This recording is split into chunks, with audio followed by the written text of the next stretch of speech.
Coming up on episode 393 of Wheel Bearings, we've got the Lexus LS500H with hands-free driving, the 2025 Ford Explorer Platinum, the Hyundai Ioniq 5 with the NACS charging port, the Audi RS6 Avant. The CEO of Nissan quits. Ford is now shipping Electron adapters for its EVs. Toyota and Lexus upgrade their EVs. We drive the Acura ADX and find that cars are still better than crossovers. Nicole drives the Ineos Grenadier. Parking tickets for robo-taxis and BMW's new i3 and iX3 coming up soon. And pedestrians in America are in danger from other vehicles. All that and more coming up next.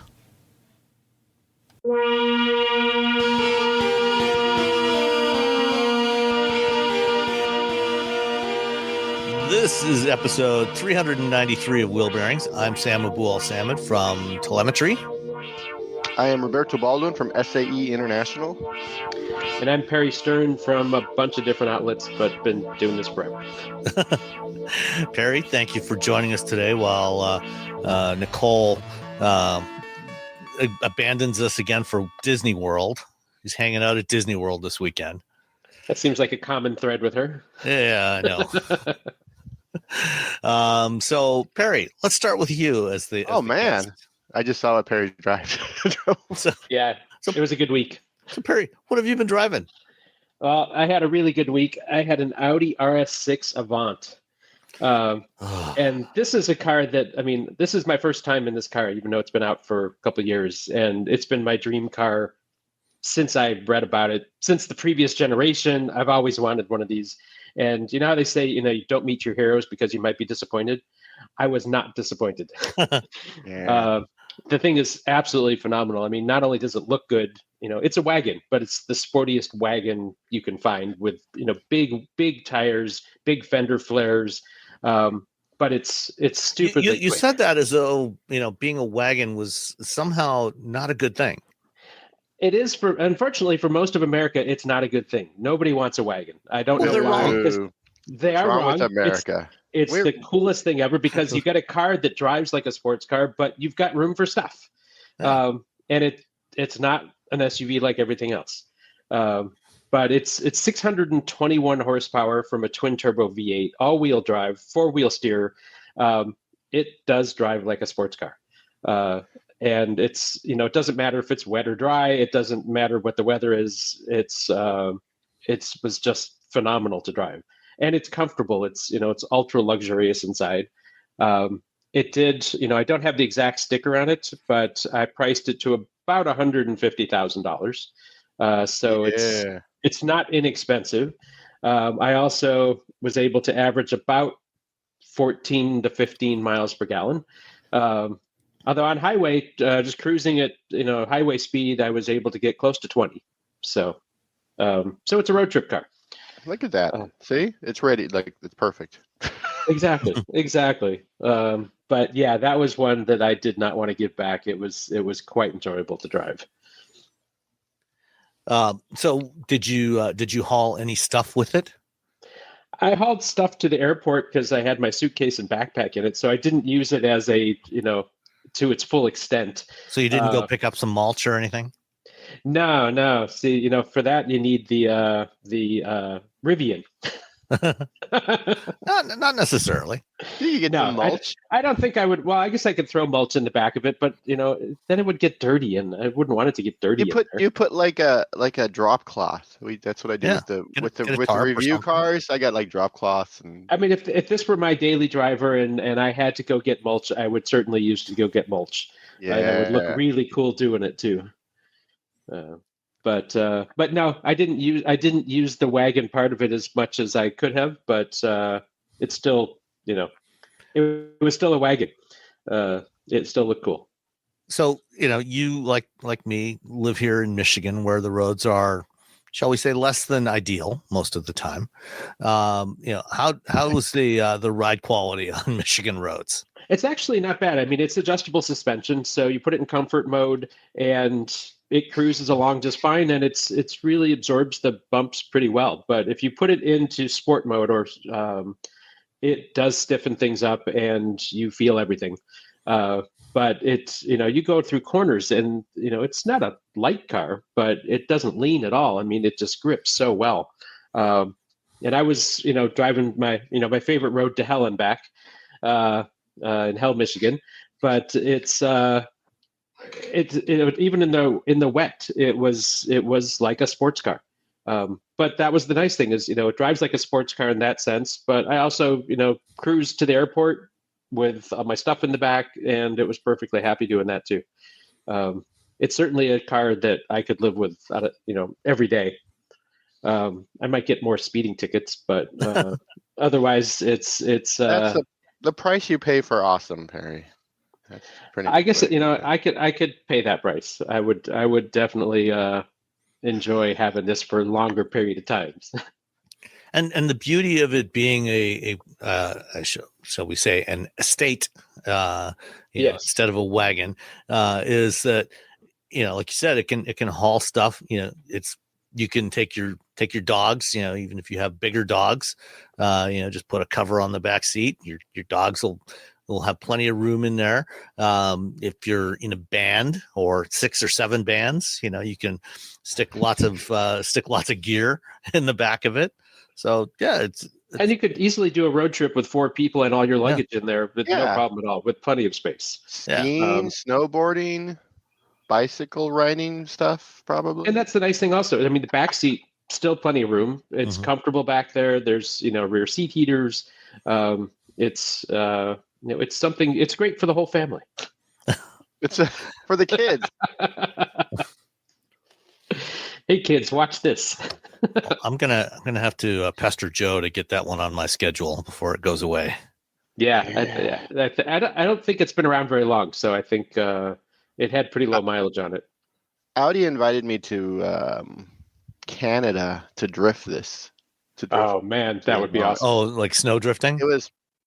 Yeah, the snow drifted. It was a fun day. there was that, like the instructor was just over the radio because they had like a skid pad. Because they didn't really want to be in the car with you.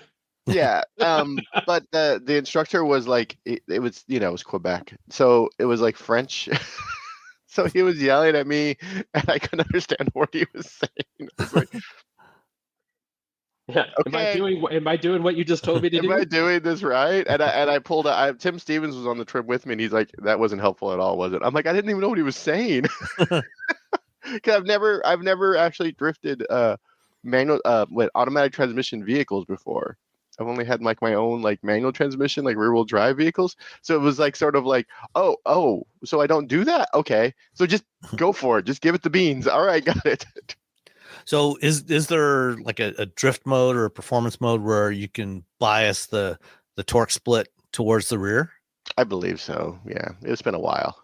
I don't remember. I didn't see anything in there. I mean, I think when you put it in sport mode, it kind of does that, but it never puts all the power to the rear wheels. Essentially, it's just turn off traction control and give it the beans. That's drifting in the Seems like just a general fun thing to do. I think the only annoying thing I found was, it's funny when Audi came out with this infotainment system, it had the haptic touchscreen. Which I thought was the coolest idea because, it feels like a button, but it feels like you're touching it. But I'm so used to touchscreens now that I just kept, brushing my finger on the thing, and nothing happens. And nothing happens. Yeah, because you gotta give it the beans. Push it. Yes, we're getting a lot of beans here today. The beans. Yeah, it's kind of like I don't know if either of you ever used the old BlackBerry Storm smartphone when BlackBerry first tried to do touchscreen. Oh yeah, I remember that. It was weird. Where the screen was actually mounted behind it were some switches, and you actually had to press down on the screen and click because they wanted to replicate the click feel of BlackBerry keyboards, but with a touchscreen. When touchscreens first came out, that was kind of cool. But now that we're used to touchscreens, it doesn't work so well. It was cool right up until the point where you actually tried to use it. And then the whole screen, like it was like on one pivot point. It was very weird. Well, the first generation Storm was actually on 4 pivot points, on one under each corner. And then the Storm 2, they went to a single pivot point. But yeah, that the mechanics of it wasn't even the bad part. That was fine. It worked okay. The problem was the BlackBerry operating system was so not set up for any type of touch interface, and it was just horrendous. I had one of those that was issued to me by my employer at the time, and oh yeah, that thing crashed so regularly, and when you rebooted it, it would literally take a minimum of 10 minutes to restart the phone. Wow. Like even if it hadn't crashed, if you just turned it off and then turned it back on, it would take 10 minutes to fully start. How far back are we talking here? This is like 2010, 2011. Okay. So, and my personal phone at the time, I had an original Motorola Droid. Which had an actual keyboard, an actual slide out physical keyboard, plus a touchscreen that worked. And it was for the time it was a decent phone, but that Storm was just awful. It's the worst phone I've ever used. The touchscreen in the Audi wasn't that awful. No. But it did take some getting used to.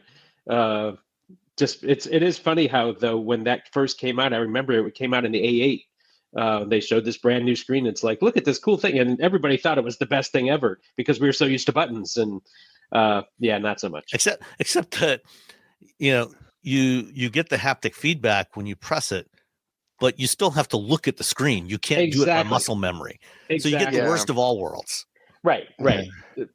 I went all the way to Germany to play with it. I got like first dibs, because I worked at Engadget. They took me all the way to Germany. I'm like, oh, this is cool. I'm like, what happens when you put it in CarPlay? They're like, don't ask. It just goes back.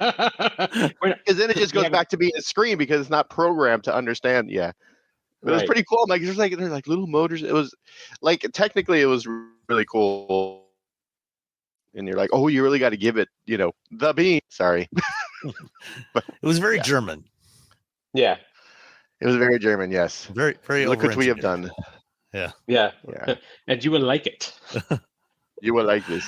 I will. Yes. Okay. You say so. All right. Roberto, what have you been driving? I drove the Hyundai Ioniq 5, the 2025 Hyundai Ioniq 5 with NACS. Which I've driven, same one we drove in Palm Springs a few weeks back. Yeah. So a few weeks back. So I got this in for a video because a video about adapters and to have the car just because it's cool. I still really like it. I still think that the biggest mistake they made with this vehicle is moving the charging, the wireless charging from underneath where my phone can't go anywhere to on top, where if I hit a bump and now my phone's flying. Other than that, it's a better Ioniq 5. And my actual Ioniq 5 is like, boo, why won't you drive me? I had the rear-wheel drive limited version, 318 miles of range. I didn't have a chance to do a range test because I was shooting video, and then I got another vehicle that I'm shooting video with, so I haven't had the couple of hours it takes to run that test. But I mean, it's the Hyundai Group's been pretty solid with their range. Usually they underreport, so I'm going to say it's 318, what it says, but your lifestyle may vary. So I took it so I've been trying my darndest to find a Tesla station with 1,000-volt architecture. And so so what's going on now is that you'll see a Tesla station with those chargers, the 1,000-volt chargers, but they're attached. The version 4 supercharger, the version 4 dispensers. Yes, the version 4 dispensers. You'll find versions 4 dispensers more and more. The problem is they're not connected to 1,000-volt. The box. It's still 500 volts.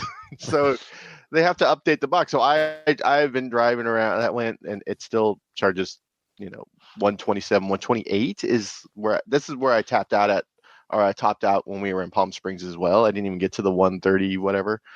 So I took it down to ChargePoint headquarters, and I used their Omniport, which has a NAX, and it charged at it charged faster, like 258 is what it topped out at, Well, which is quicker than it's supposed to.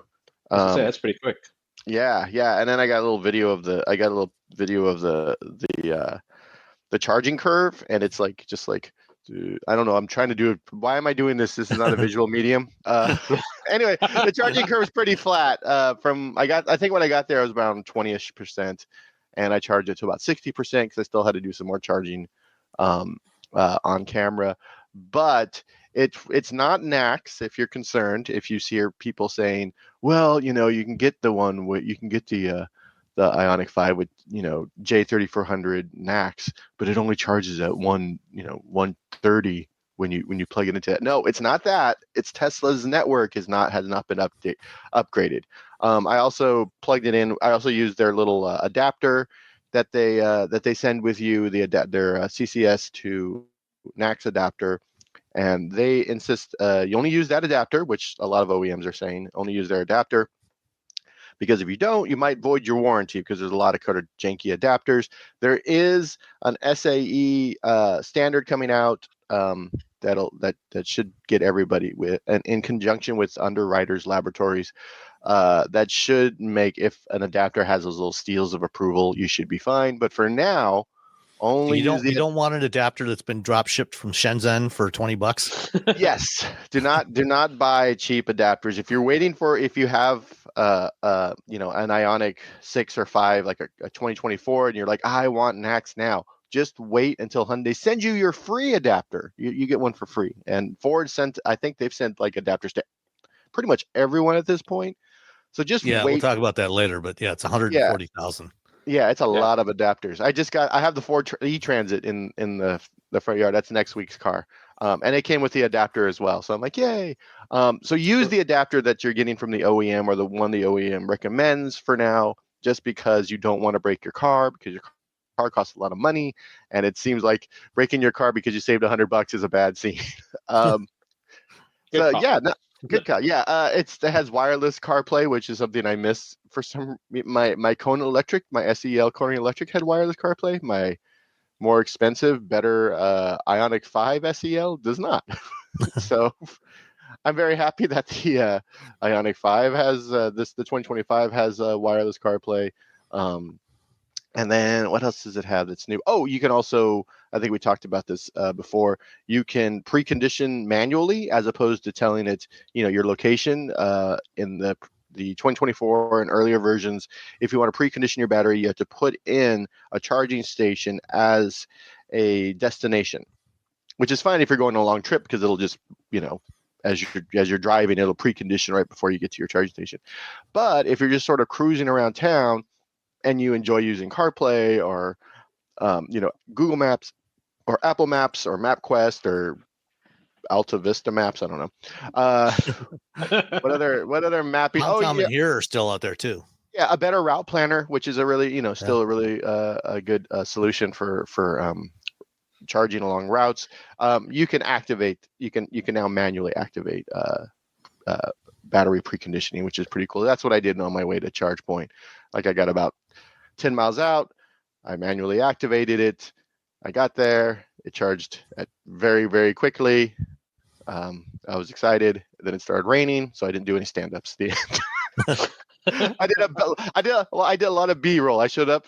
I was like, oh, I'm gonna do some stuff, and ChargePoint was like, hey, it's really the weather's really bad. I'm like, whatever. Then I got 5 minutes away, and it's like raining like crazy. I'm like, what's happening? I got there. I was able to get all my B-roll. And then when the sun came out, someone pulled up with a big giant machine and started making noise. I'm like, well, I guess I'm done. Did you play around with the navigation at all? The built-in navigation? Because one of the issues, I've always had previously with the Hyundai and Kia EVs is, if you use the embedded navigation and trying to find chargers along your route, it was just awful. I mean, as much as I love those cars, in my 2024, I've driven up and down from LA and Palm Springs and the Inland Empire multiple times at this point, using the in-car routing. with, Mhm. and it works way better than it used to. Because I remember it would just be like, do you want a charging station? There's one like 15 miles behind you and to the left. Yeah. That was the old version. Now with the 2024, it's much better. The 2025, it's a lot cleaner. Everything in the vehicle, they sort of got rid of some of the whiz bang futuristic sort of design elements of the dash cluster and the infotainment screen, and made it a bit more cleaner, which I actually prefer. It's actually nicer. It's easier to read. It doesn't have like, in mine, it has like a half pipe sort of like situation going on with and so I enjoy the sort of cleaner design that they've put on there, and the mapping is cleaner as well. So it's not and it's not as nice as say what Tesla has, but it absolutely works now. It tells you how many chargers are available around on your way. You're like 10. You're 5 miles away and it says, oh, there's only one charger. So then you're like, oh gosh, now you're like doing math in your head trying to figure out if like, okay, how long has it only been one charger? If another person comes up, will the other charger be available? And then they also have Hyundai Pay, which you can tell it which chargers you're looking for, if you want EA, if you want everything, if you want just Hyundai Pay, if you want EVgo, if you want Blink, if you want whatever. So you can put all those into the mapping software. And it shows. It also shows the Teslas as well. The Tesla, how many are available at Tesla stations. So it's a better experience than what it used to be. I think so, and I think that's sort of the big issue with EVs for a long time was what they just were like, well, just figure it out. So now I'm opening up multiple apps trying to figure out if a charging station is available, which isn't ideal and frankly isn't safe. Especially like, if you're driving at the I was time. gonna say, yeah. Hold on, let me open up. Like Electrify America has CarPlay. CarPlay works with Electrify America, so you can kind of like see. It doesn't really help because you can't do any routing with it. You can kind of see what's in the area. It's like old Hyundai. They're like, yeah, there's some charging stations, but they're again 12 miles behind you and to the left. EVgo doesn't even have a CarPlay app. So you're just like, well, they ChargePoint and EA support CarPlay and Android Auto, and at least with the EA app on Android Auto, you can pull up where the chargers are, and then if you select one, it will insert that destination into Google Maps if you're using Google Maps. So it will guide you to it. In Google Will it tell you Maps. if it's in use as well? But that's the thing is that it'll tell you if it's available, like an EA or ChargePoint. And it was like, oh yeah, these are available. And you're like, oh, I want to go there, and it'll navigate and it'll jump it over to Google Maps or Apple Maps, and then you're just driving. You're like hoping that they're available. Because now you're switching back and forth to see you lose that availability information when you jump to Google Maps. Yeah, so that's why I just started. I was using a Better Route Planner for a few trips up and down the state in the Hyundai. And then one day I was in LA and I'm like, you know what? I'm just going to try their routing stuff. An update had come out like a few weeks earlier, and it ended up working. The first few times it kept wanting me to take me on 99 instead of I-5, which added like 45 minutes to my route. The first page, I'm like, well, what are you doing? And now recently it stopped doing it. It stopped saying, hey, why don't you go this other way? I'm like, why would I want to go the other way? You can save 3 kilowatts on this route. Yeah, no, you actually use more kilowatt. It was very weird. But another update came out and it's sort of fixed that. So, check if your EV wasn't doing something before, if it has over-the-air updates, go out and check it. Try it again, see what happens, because that's essentially what's been happening with the Hyundais. Yeah, no, I it's more capacity, more range, faster charging, all from the same battery pack because they did some chemistry and some software magic. And it's hard to argue against the Ioniq 5, except for the fact that they moved the wireless charging for your phone to the top. So now my phone, if I do some, I don't know, crazy driving, it's going to go flying somewhere. So that's not great. But other than that, big fan. Excellent. And how much was the Ioniq 5 that you had? Oh, so I had the 2025 Ioniq 5 rear-wheel drive limited. Where is the manufacturer? 54. Wait. The whole thing was $56,000. Well, let's just say 57. It's 56,885. So yeah, the limited version is going to have all the bits and all the fun things. It has the blind spot cameras, and mine doesn't have any of that, and I'm fine with it, to be honest. I just check my. It's like I'm like, the blind spot cameras are great because it pops up right in the dash cluster. But also, I've been doing this for decades and decades and decades of driving, and so it's less great because I'm checking the blind spot as a driver. So if you're not checking the blind spot, you and 3 other Americans. Me and 3 other, right? If you ride motorcycles, you know what I'm talking. 2 of which are sitting right here. Yeah. It's got the heads-up display. It's got I mean, you can if you get the SEL or even the SE with the big battery, you still get the same range, and you get most of the driver assist features as standard anyway. I think, I'm not sure about the blind spot cameras, but things like blind spot monitors and a lot of the other stuff, even adaptive cruise control, are included even on the SE. Yeah, you get most of that stuff. And really, I don't ever use the as someone who I use adaptive cruise control occasionally when I'm stuck in traffic. Mm-hmm. It's like stop and go. I'm like, all right, I'll turn on. But even though I test these things, I don't use it on my personal car outside of that. I don't use lane centering. The only time I use lane centering is if I'm eating while I'm driving and I'm on like Interstate 5, just to give me a little extra something, but I still have my hands on the wheel. Yeah. Because I don't trust robots. Why not? What could possibly go wrong? Yeah, exactly. It's the hey, we got a hands-free thing from Ford and GM and BMW. I'm like, oh, that's cool. What do I do with my hands? Yeah. And then I just put them on the wheel because I don't trust robots. Smartphones have gotten way more expensive over the past decade, and all it takes is one impact on a hard floor to make you wish you had spent a few bucks to put a case on it. Going online without ExpressVPN is like not having a case for your phone, and it only costs a few dollars a month. Nicole, Robbie, and I travel a lot for our work, and we spend a lot of time in hotels, coffee shops, airplanes, and of course the Delta Sky Club. Connecting to the Wi-Fi in any public places with shared Wi-Fi puts your data at risk because bad actors could be intercepting what you send and using it to steal from you. It only takes some cheap hardware to intercept Wi-Fi data, and even a smart preteen can do it. Hackers can make up to $1,000 per victim selling personal information on the dark web.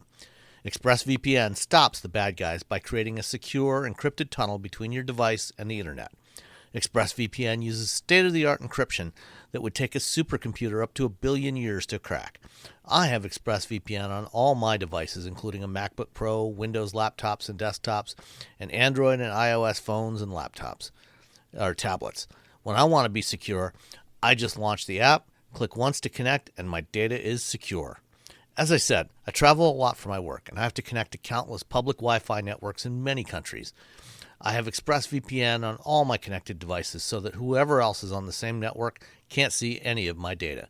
That's important because I often have to check banks, credit card accounts, and transmit client data that might be sensitive, as well as filing articles on news that might be under embargo. ExpressVPN protects all of it, and I've been paying for my own account for years. Secure your online data today by visiting expressvpn.com/wheelbearings. That's expressvpn.com/wheelbearings, and you can get an extra 4 months for free. expressvpn.com/wheelbearings. Did you know you can support Wheel Bearings directly? Head to patreon.com/wheelbearingsmedia and you can become a patron today. Your contributions will help fund the platforms and tools we use to bring the podcast to you. And exclusives and improvements are already on the way thanks to your generosity. So if you want to be part of an automotive podcast like no other, head to patreon.com/wheelbearingsmedia. We've updated the Wheel Bearings merch store, and now there's a whole bunch of new choices, new colors, new styles, t-shirts, sweatshirts, hoodies, hats, mugs, travel mugs, stickers, aprons, tote bags, you name it. You can get your Wheel Bearings merch at shop.wheelbearings.media. Go check it out. That's shop.wheelbearings.media. All right. Well, speaking of hands-free, I had two vehicles, both of which had hands-free driver assist systems. The first one is one I've been itching to try for quite some time, for several years now, since they launched it, but they haven't had any in the local press fleet for ever until fairly recently, and that is the Lexus LS500H, which a couple of years back.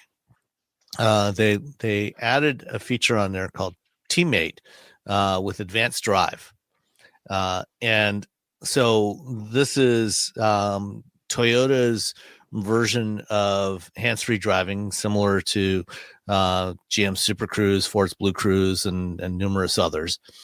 And the base vehicle, the LS500, has been largely unchanged mechanically since this current generation came out. I think probably about 5 or 6 years ago now. 1996 or something. Feels like it's been that long. No, I mean the current generation is about 4 years old, 4 or 5 years old, I think. Okay. It's still a really good looking car. I like the design of the current generation LS. It's sharp, it's sleek looking. It's not as it still has the massive spindle grille, but it's fine on this car. It's tolerable. It's not like looking at the version that's on the like the big Lexus LX SUVs, which is just insanely large. A lot. Yeah. But the rest of the shape of this car, I really like the LS. I think it's a really attractive looking, large luxury sedan. But one of the things they added a couple years back is, like I said, this Teammate system.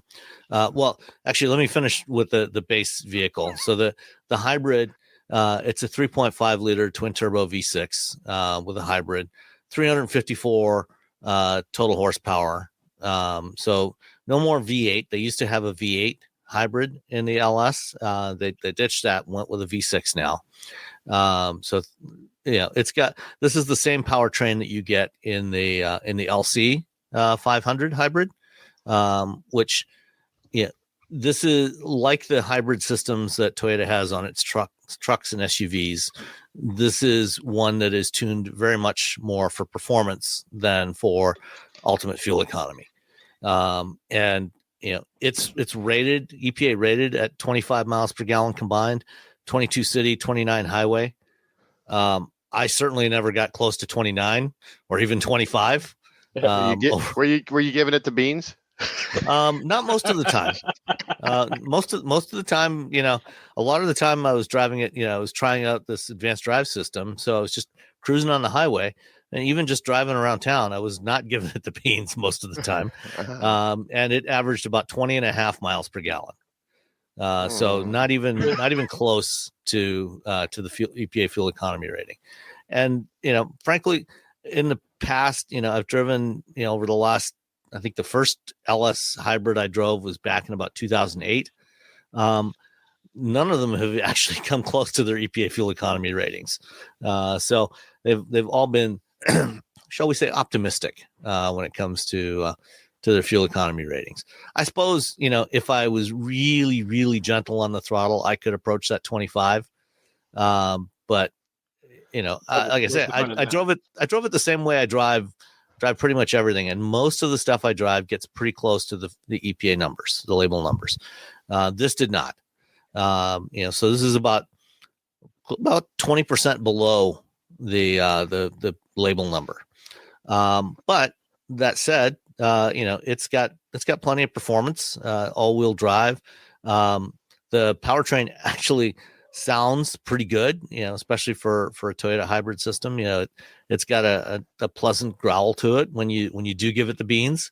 And a couple of years ago, Lexus did update the interior. So like I said, the exterior has been basically unchanged for probably about 5 years now, but they did update the interior a year or two back, and got rid of the touchpad, went with the modern Toyota Lexus infotainment system. So, Thank it's goodness. Oh, that's 12 that touchpad, man. It wasn't as bad as the mouse, but it was close. yeah. Oh, it was.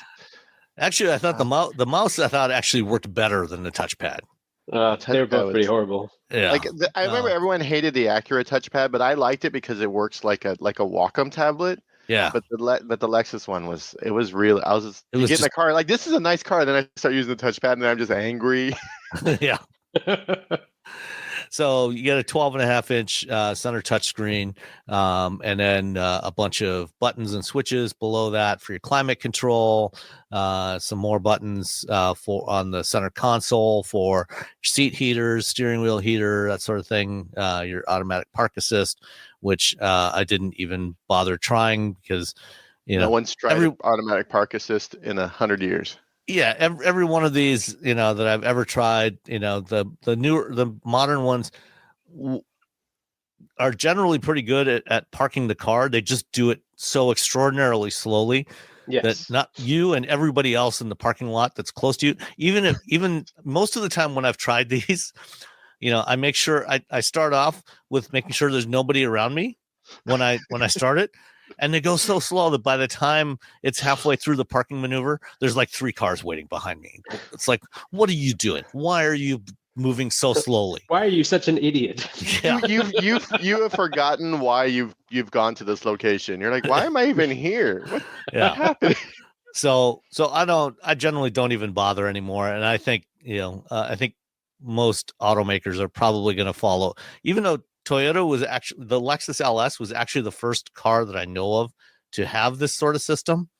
I suspect that over the next several years, everybody else is going to follow Ford's lead and say, yeah, nobody's using these. They're going to look at their telemetry data and say, nobody's using this system. Let's just ditch it. So we don't have to, at least we don't have to maintain it. People in LA where you don't have to parallel park. After living in San Francisco for like 12, 15, I don't know, a long time.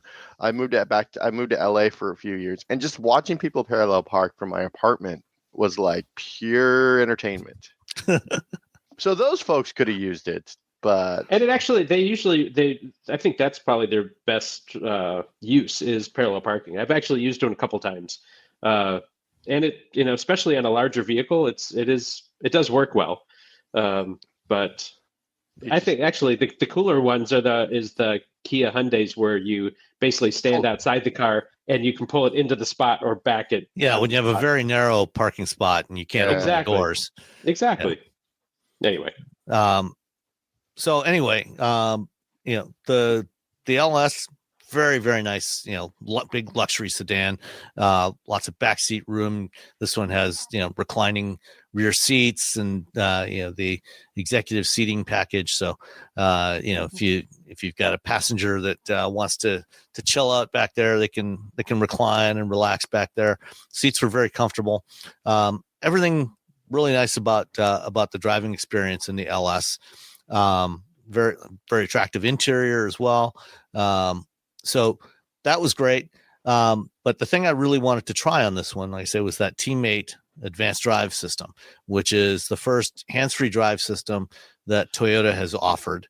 When they launched it a couple years back, they launched it on the LS hybrid, not on the gas version, just on the hybrid.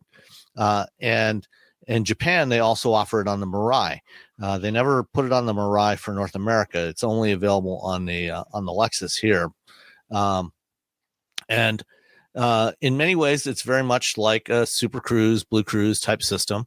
But one thing that Toyota did add to this one is a front LiDAR sensor. So there's a LiDAR sensor on the front, in addition to the surround cameras and the surround radar. So it's got one more piece of information to really detect what's in front of you.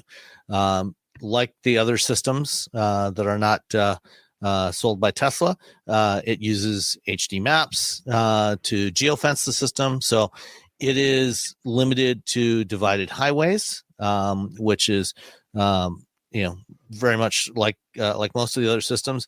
GM has actually dramatically expanded the roads where you can use Super Cruise. So you can use Super Cruise on a lot of secondary roads, even 2-lane roads where it's not divided.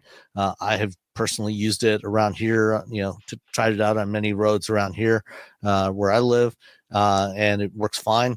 And one of my complaints about most of the systems, especially Ford's systems, the Blue Cruise systems, has been around the interface and how it alerts drivers to the mode of the system, because I think Ford cheaped out in some ways. Like, for example, they opted not to put capacitive sensors in the steering wheel so that it doesn't actually know when your hands are on the steering wheel unless the steering wheel is moving around. They don't know if your hands are on the wheel or not. And the graphics that they use in the instrument cluster it's not as clear always, although that has been getting a little better, which I'll talk about in a minute on the Explorer. That has been getting a little better, so you can avoid mode confusion. In the case of the LS, they have a heads-up display, and then there's also the main instrument cluster display, and they've done a much better job than Ford in terms of providing clarity of when you can go hands-free, when you need to put hands back on the wheel. One of the on most of the GM vehicles with Super Cruise, they've got a haptic seat that when it wants you to put your hands back on the wheel, it actually buzzes the seat, so you feel it in your backside when it's time to put your hands back on the wheel, in addition to the light bar in the steering wheel. Lexus doesn't have the light bar. They don't have the haptic seat, but between the heads-up display and the main instrument cluster, they've done a good job with the color schemes and the graphics. So it's very clear when you can go hands-free and when you have to have your hands on the wheel. Plus, they maybe went almost a little bit, in some ways, a little bit too far. What instead of buzzing the seat, what Lexus does is it actually tugs on your seatbelt, on your shoulder belt. So it gives you a couple of quick tugs on the shoulder belt to say, hey, put your hands back on the wheel. Look at your attention. And then there's also a little choking. Yes, exactly. Yeah, and then there's some audible feedback as well. So you got graphics in the cluster and the HUD. You got it's not, it's not real aggressive, but it's enough to get your attention on the seatbelt. And then I think the audible feedback is maybe a little bit too much. I think I don't know if there's a way to turn that part of it off. But otherwise I think it's generally pretty good at telling you when it's time to take back control. In terms of how it works, one of the areas where I like to try it, where I live here, I live just east of Ann Arbor, and I-94 goes along the south side of Ann Arbor and curves around the west side, and then heads back, continues on west. And there's one particular curve on the west side of Ann Arbor near the Jackson Road exit, which is a relatively tight corner. Super Cruise has no problem at all working through this particular corner. If you're going, over 70 miles an hour, it might slow you down by a few miles an hour as it goes through this corner, but you can continue on through this corner hands-free, no problem at all. Blue Cruise always asks you to put your hands back on the wheel. For some reason, it refuses to be able to handle that particular curve. The Lexus Advanced Drive System worked just fine through that corner. So I think it was overall better than Blue Cruise, but it was, I think aside from the audible feedback from the system when it wants you to put hands back on the wheel, I think it's generally in most ways better than Blue Cruise, but not quite to the level of where Super Cruise is, especially in terms of where you can use it, the operating domain. So is it a subscription service like Blue Cruise and all those, or? Let's see. They give you 3 years of connectivity when you buy the vehicle. So similar to Blue Cruise. So presumably after the 3 years, you'd have to pay for connectivity package to get map updates and so on. And is LS the only one that's got it so far? The only one in North America, yeah. In Japan, they do offer it on the Mirai as well. Interesting. Yeah. Overall, ride quality of the vehicle is good. Air suspension, it's all-wheel drive. It's got an adaptive damping. It's got adaptive headlights. Really nice Mark Levinson audio system. Blind spot one of the things I do like about Toyota and Lexus is on many of their vehicles now, in addition to the rear corner radar sensors that they use for blind spot monitoring, they also have the front corner radars that you typically only find on hands-free systems. They actually have that on a lot of their vehicles now, even without hands-free, which gives you front cross traffic alert as well. So when you're sitting at an intersection, if you're thinking about making a right turn on red, if there's somebody approaching, or if there's a pedestrian crossing the street that you might not have noticed, it will give you a visual alert. And there's arrows that, especially if you have the HUD, there's arrows that point in the direction of wherever either a vehicle or pedestrian is crossing in front of you, to give you that extra situational awareness. So I think that's a nice feature to have, for when you need, or for when things might be kind of busy, if you're in a city, just to make sure that you're aware that there's a hazard there approaching from one side or the other.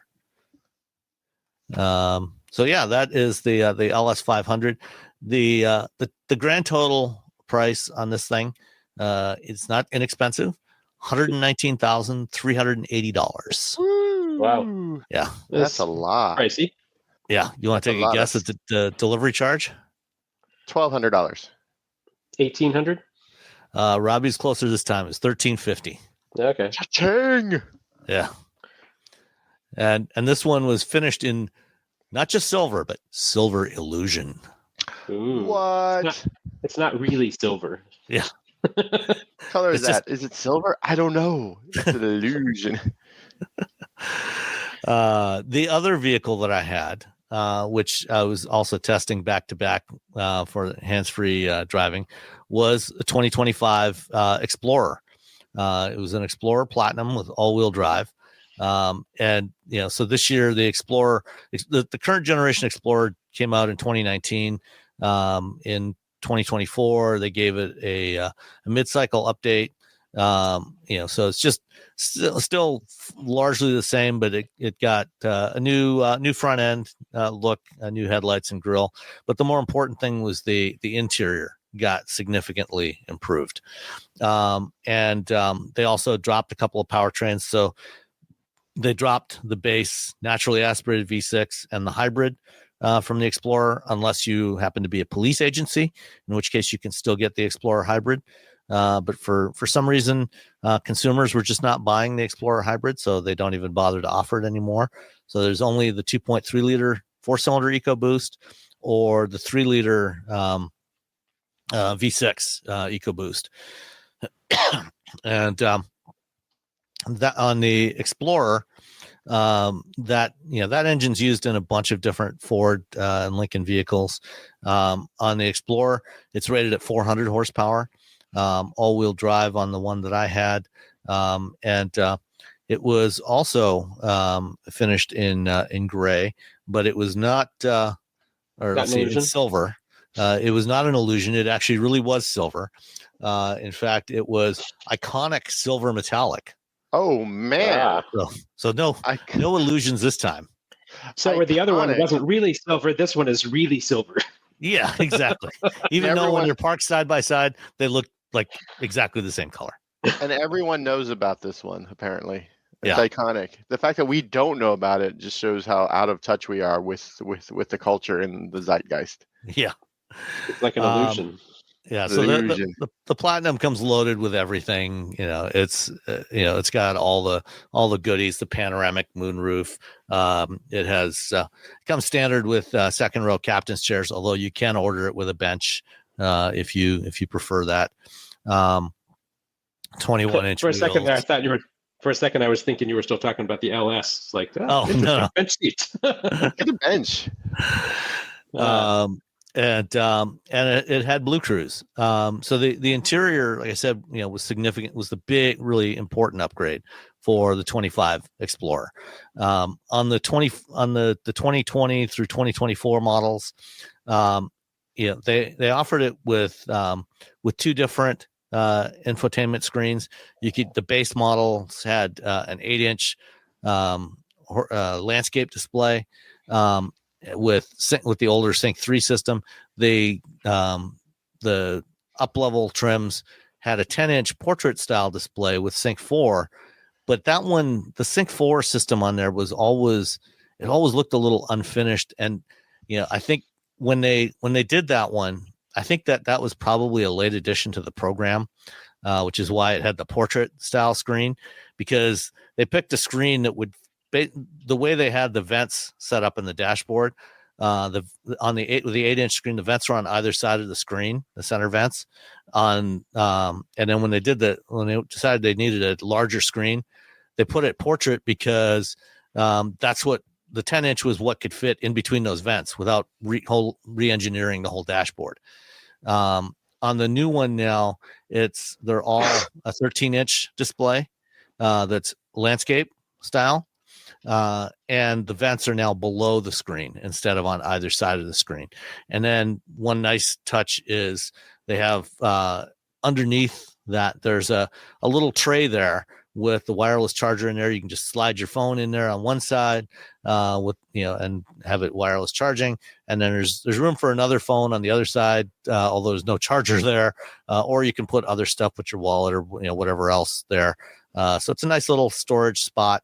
But other than that, most of the rest, mechanically, it didn't really change for a 25. It's pretty much carryover from what was launched in 2019 as a 2020 model. The V6 has plenty of power, and the Blue Cruise was one of the things that was new for the 2025s, and Ford only gives you 1 year of Blue Cruise. A 1-year plan for Blue Cruise on the Explorers, and I think in a lot of ways Blue Cruise still lags behind a lot of the other systems. As I mentioned, they don't put capacitive sensors in the steering wheel to detect, and so even when you're not using Blue Cruise, a lot of the time, if you happen to be driving down a straight highway or actually any straight road, if you're not occasionally moving the steering wheel around, because they're using the torque sensor in there, it'll just, throw up some false positives, say, hey, put your hands on the steering wheel. It's like, my hands are on the steering wheel. That's not what I see. It's, and this is something that has annoyed me for a number of years. And I have complained to various Ford engineers and product planners vociferously every time I drive one of these things and get these false positives about putting my hand on the wheel. It's a little thing, but it is annoying. They have changed up the graphics. So the other big thing they changed for the 25s is they went to Ford's new digital media experience. So it's an Android Automotive system. So you get Google Maps and Google Assistant in the Play Store, and you can log into your account and download some apps. And that all works largely the same as it does on most other vehicles that have this type of system on there. And it still has support for CarPlay and Android Auto. It's wireless support, which is nice. So when you stick your phone in that slot there on that little shelf with the wireless charger, you have that access. You don't have to plug anything in. The Blue Cruise, is still, they've improved it, but it's still a little janky. That curve at Jackson Road that I mentioned, it still pops up on the instrument cluster, a message to put my hands back on the wheel as I'm approaching that curve. You're gonna die. Yeah, which everybody else can handle that curve. Why can't Ford? Come on. Are there places you found where it does slow down? There are places where it does slow down. So it can. Yeah, and even there are other curves too. I mean, that's the one that is the most repeatable in terms of it not not functioning. So it does have the predictive speed control, so it's using the map to know the radius of the curve. Why it doesn't just slow it down a little bit more? Why it can't hold it even at the same speed where Super Cruise can go through there? I don't know. It should know it's coming up. I mean, there's a tolerance to like how much it'll corner apparently, and you've hit it every time. And there's a as you come off from San Francisco into the East Bay, if you're going on the 80, there's it's sharp turn. Like none of them can handle that. They're all like, hey, buddy. Even Super Cruise. They're all none of them seem to be able to figure it out. It's almost on a hill. It's like there's multiple things going on. There's interchanges. It's a pretty everything is like no. Yeah, I mean Blue Cruise has gotten better in terms of holding the car steady in the center of the lane. It does have the system where if you're passing a truck, it'll nudge you over a little bit within the lane toward, away from the truck, to give you a few inches more clearance. So that's nice to have. It'll do lane change on demand when you tap the steering wheel, and if the car in front of you is going slower than your set speed, it will, and the lane is clear. It'll say, hey, you can do a lane change now if you want, and then just tap the turn signal stock, and it'll do the lane change for you. Although, if you have to tap the turn signal stock, why not just put your hands on the wheel and drive?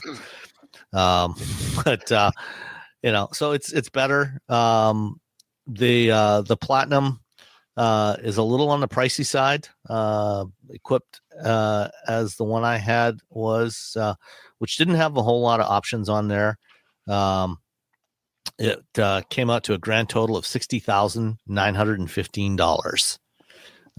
And you want to guess on the destination charge?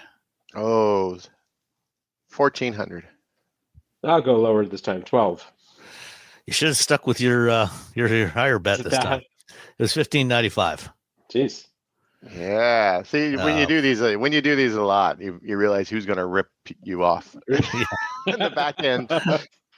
You're like, who's not? U.S. automakers are the ones that are going to rip you off. Yeah. Mostly. Whenever see U.S., just go higher. Everyone else go low. The imports are less, but the U.S. automakers are definitely they definitely have gone higher with their destination charges. Stellantis destination charges is like half the cost of the car now. Almost. I got to make it up somehow. And let's see what. But this one did have the secure code keyless entry pad. So if you're that's one of those things that somehow, since it first debuted in the mid 1980s, so it's been like 40 years now since they launched it, I think, on the first generation Taurus. Ford is still the only one that offers this, which is kind of interesting. So you can get into your car without the key, just have a 5-digit code and unlock the car. So kind of handy sometimes. Great for surfing. Yeah. Surfing USA. Of course, the problem is still you can't leave the key in the car, because with keyless entry and everything else, you put a key in a lockbox in the car. Okay, put the key in a little Faraday bag. There's no Faraday bags. I've tried buying Faraday bags when I was at InfoSec and I was going to DEF CON. Every Faraday bag just fails. I would get them and I test them and I'm like, nope. Just wrap it in just get a thing of wrap it in some aluminum foil. Reynolds wrap. Aluminum foil, exactly. Like a 10-inch diameter ball of aluminum foil, and inside is your key. Okay. I actually did use the Explorer, not to haul mulch, but I went out to Superior Farm and Garden and bought a couple more bales of straw for my backyard to keep the dogs from getting too muddy as things warm up here. And so you can. I got 2 bales of straw, but I could have easily put at least one more in there, maybe 2 more. If I really wanted to pack them in. Just put a tarp in the back there. And one of the nice things with the Platinum is got power fold down third row seats. So just press the button there, your seats fold down, put the tarp in there, slide a couple of bales in there, and you're good to go. As a person who used to raise livestock and was an FFA, thank you for using the term straw as opposed to hay when you're referencing straw. I appreciate that. You're welcome. It's a thing. It's a thing that really bothers me. I don't know why. It's annoying. No one should care except for me. I think you may be right in that nobody does care except for you. Nobody cares but me and like other like cow and sheep, like, like livestock nerds. Somewhere on a farm, someone's listening on a farm right now, and they're like, "Thank you, Roberto. You understand me. You understand us. You get it." All right. So looks like there may yet still be an opportunity for Honda to take over Nissan. Nissan's CEO, Makoto Uchida, resigned this week. He stepped down, and Chief Planning Officer Ivan Espinosa. I met Ivan in Japan when I was over there for the Tokyo show in 2023. Very interesting guy. Is taking over as CEO. He's Mexican, which is interesting change for Nissan. This is true. And Uchida-san apparently was one of the main stumbling blocks to the Honda deal, because he wanted Nissan to be an equal partner with Honda as opposed to becoming a subsidiary of Honda, which wasn't going to happen. But it doesn't. I don't know what planet that makes sense. I mean, no, and again, I'm not picking on Nissan. I think Nissan is done better, not great in recent years. The Kicks is awesome. But I'm sorry, Nissan. You're not Honda. No, and if frankly, there's a reason they're in this situation in the first place. Yeah, I mean, it's not two companies that are doing great. They're thinking of doing great together. Yeah. Nissan's like, Honda's like, we made jets and motorcycles and cars people want and generators and just weird little like electric scooters you could ride around. And Nissan's like, we got the Kicks and the Z. Yeah. So nothing confirmed yet, but with Espinosa now running Nissan, we could see actually he's taking over on April 1st. So a couple of weeks from now he'll be taking over as CEO, and so perhaps after that we will see a revival of conversations between Honda and Nissan to see if Honda can save Nissan. Yeah. I don't want Nissan going anywhere. I think that E-Force system, that all-wheel drive system that's in the Mirai, is dope. I really you mean I was the really Aria? impressed with the Aria. I'm sorry, yes, not the Mirai. And the Aria is dope. I like the interior of the Aria. I think it's just they're battling that thing that Hyundai battled for a long time, where for a long time they were just the car you got at the rental place. And so even when they do something good, like people are sort of ignoring them, which is unfortunate. Yeah. All right. You mentioned adapters earlier, Robbie, and I did. Ford had some news at the beginning of this week about their adapter program for J3400. When they launched their availability of their adapters, or announced availability of their adapters last February. It was February. Initially, they were offering adapters manufactured by Tesla.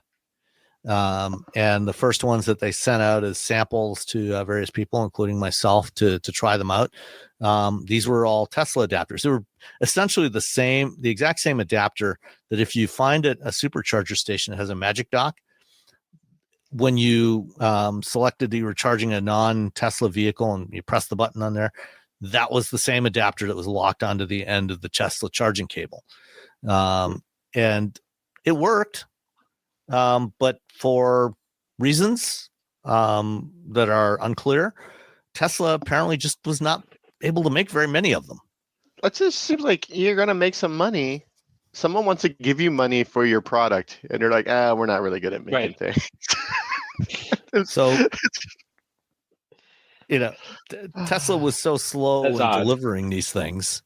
And Ford offered complimentary adapters to all owners of Ford EVs, which turned out to be about 140,000 customers that bought Ford EVs since 2021 when the Mach-E launched.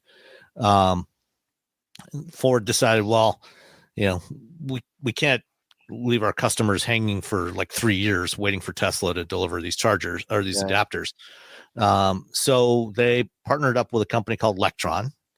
And Lectron was one of at least two companies that was already offering a third-party adapter. The other one was a company called A to Z EV. And so they partnered up with Lectron, and they worked with them to basically re-engineer the adapter that Lectron was already offering for sale, to toughen it up, make sure it was validated to Ford's requirements. They did some better sealing on it. They made the case tougher, did a bunch of testing on it, driving over it with F-150 Lightnings, doing drop tests and all kinds of other stuff. And in November of last year, they announced that they were going to start shipping these Lectron adapters. And as of the end of December, Ford had shipped a total of 60,000 adapters to customers of the ones that were ordered. And that was a mix of Lectron and Tesla built adapters. And by the end of February, they had fulfilled all of the orders for the free chargers or the free adapters from their customers, which was, they went from 60 to 140,000 by the end of February. Wow. And now the Lectron adapter is the only one that Ford is offering, and it's available through Ford's accessories site for $200, and anybody can buy them.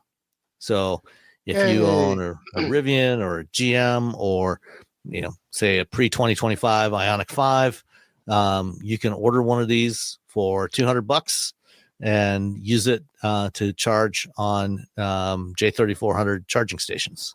But I will tell you that if you use it, and if you're on a Hyundai or a Kia and something goes wrong, it violates your warranty. So still get the one from the automaker. You're gonna get a free one from Hyundai though, right? Yeah, you get a free one for everyone who has a Hyundai EV gets a free one. So don't. Right, so it's not an issue anyway. Yeah, it's not an issue. But the what's great is that Lectron now has, they have they're working with Ford, so everyone knows that they're working with Ford, and they've been able to upgrade, their devices in conjunction with Ford, so that when there's that standard, and everyone feels safe buying these from third parties, Lectron's probably going to be like the top tier third party. If it is, right now it feels like Lectron is the top tier third party for adapters. Yeah, but right now, everyone's sort of like, Ford is selling them. So this is great for Lectron. It's great for Ford. It's weird that it's weird, but also, it's on brand for Tesla to drop the ball. So good for Lectron, good for Ford owners. It'll be interesting to see how many they sell as opposed to the ones that they gave away, since it sounds like the bulk of Ford owners anyway already have one. They already got one. Yeah. I guess new Ford owners probably won't get one. Like if I go buy a Mach-E now, it doesn't come with one. I have to buy it. Right? Yeah, right. You don't get a free one anymore. Okay. But also, GM EV owners aren't getting them for free. You have to pay for them.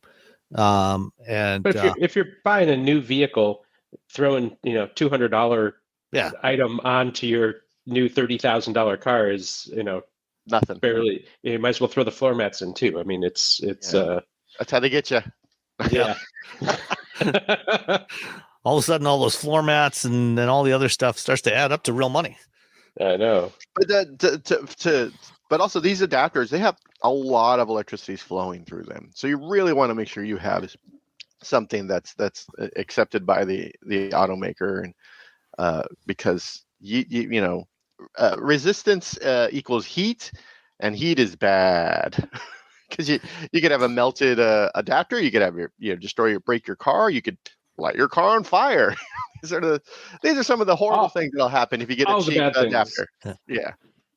Also, you know, one of the things that Ford worked with Electron to build into this is a mechanism so that it will not release the adapter until the charging actually stops. So there's no current flowing through it.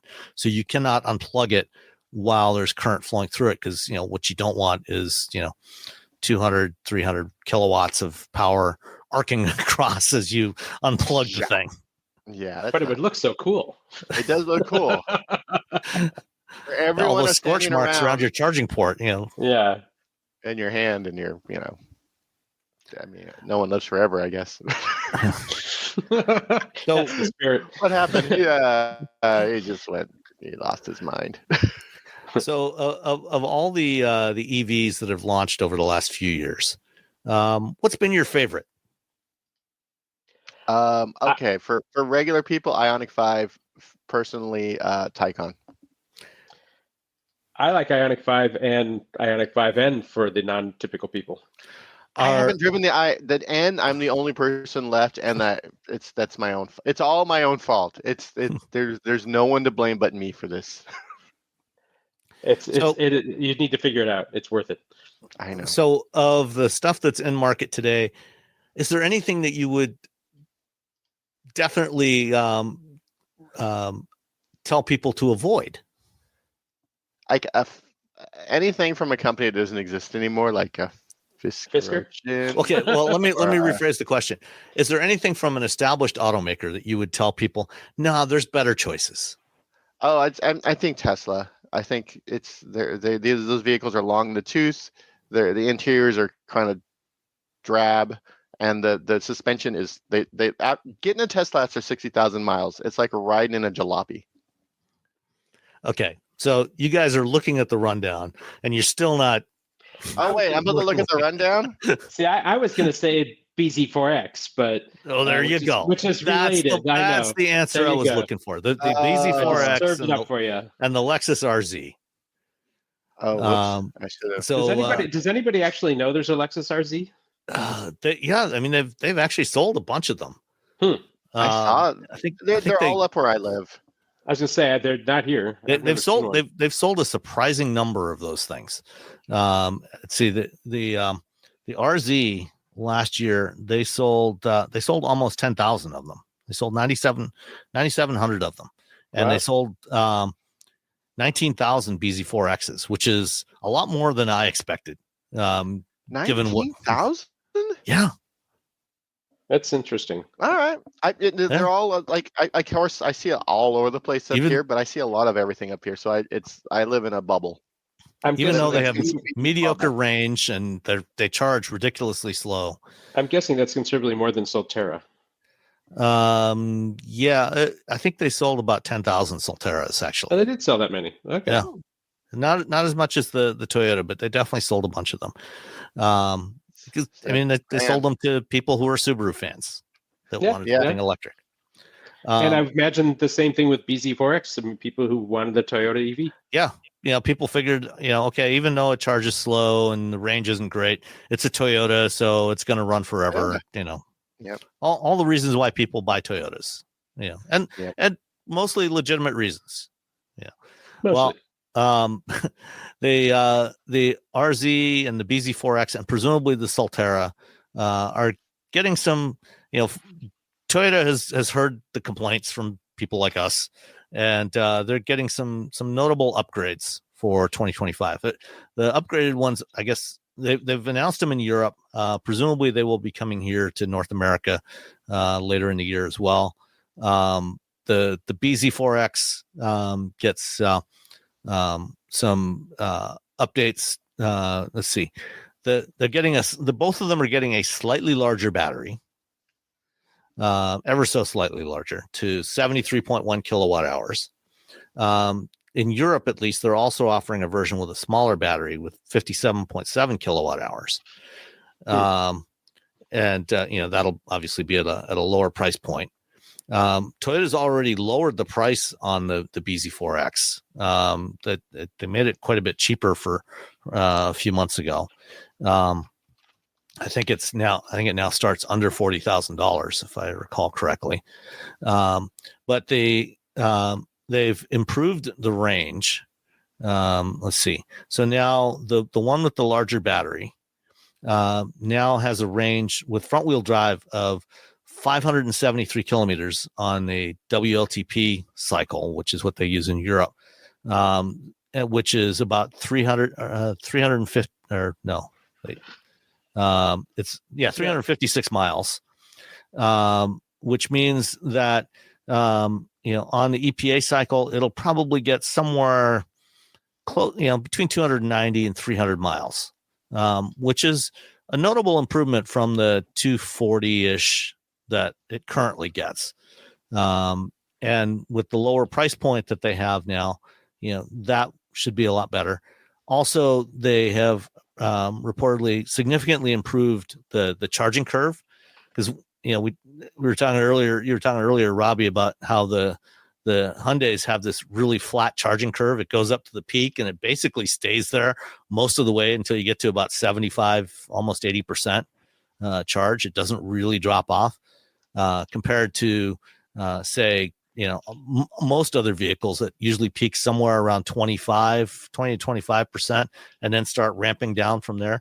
The Toyotas and the Toyota and Lexus and Subaru, those things were peaking at about 10% and then dropping off pretty significantly.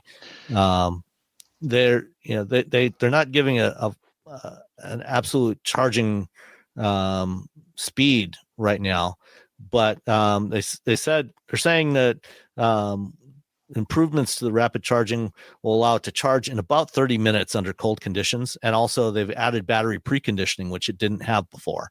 So it'll warm up the battery before you start charging, and then preconditioning the presumably having a better charging curve so it doesn't drop off quite as dramatically anymore.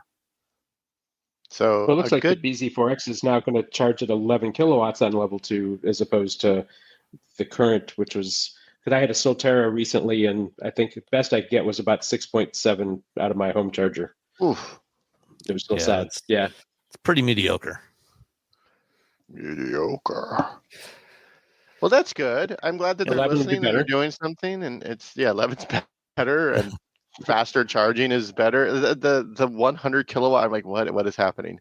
This is what? This is like a car from 4 years ago. Why are we buying a car from 4 years ago? It's like charging a Chevy Bolt. Yeah. Maybe Well, the worse. Bolt's 50. Yeah, but the Bolt would stay at 50 for a lot longer.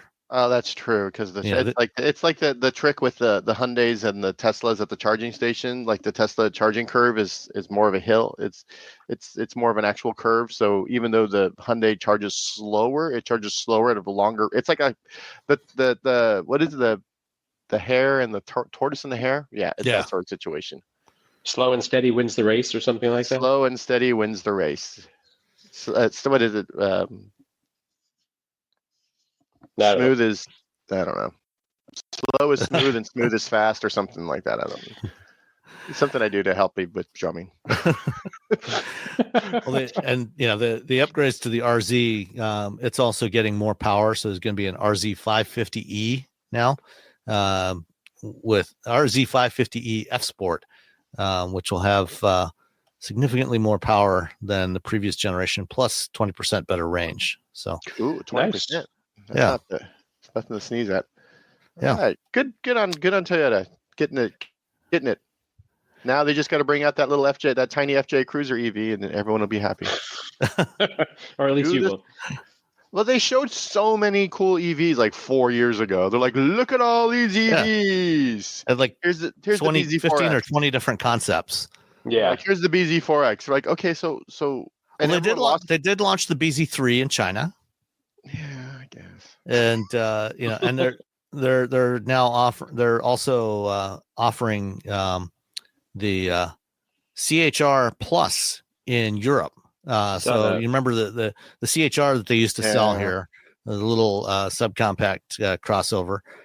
They're offering an electric version of that in Europe with let's see, either the same 57.7 kilowatt hour or a 77 kilowatt hour battery with range of up to 600 kilometers, so about 400 miles. So, somewhere over 300 on EPA.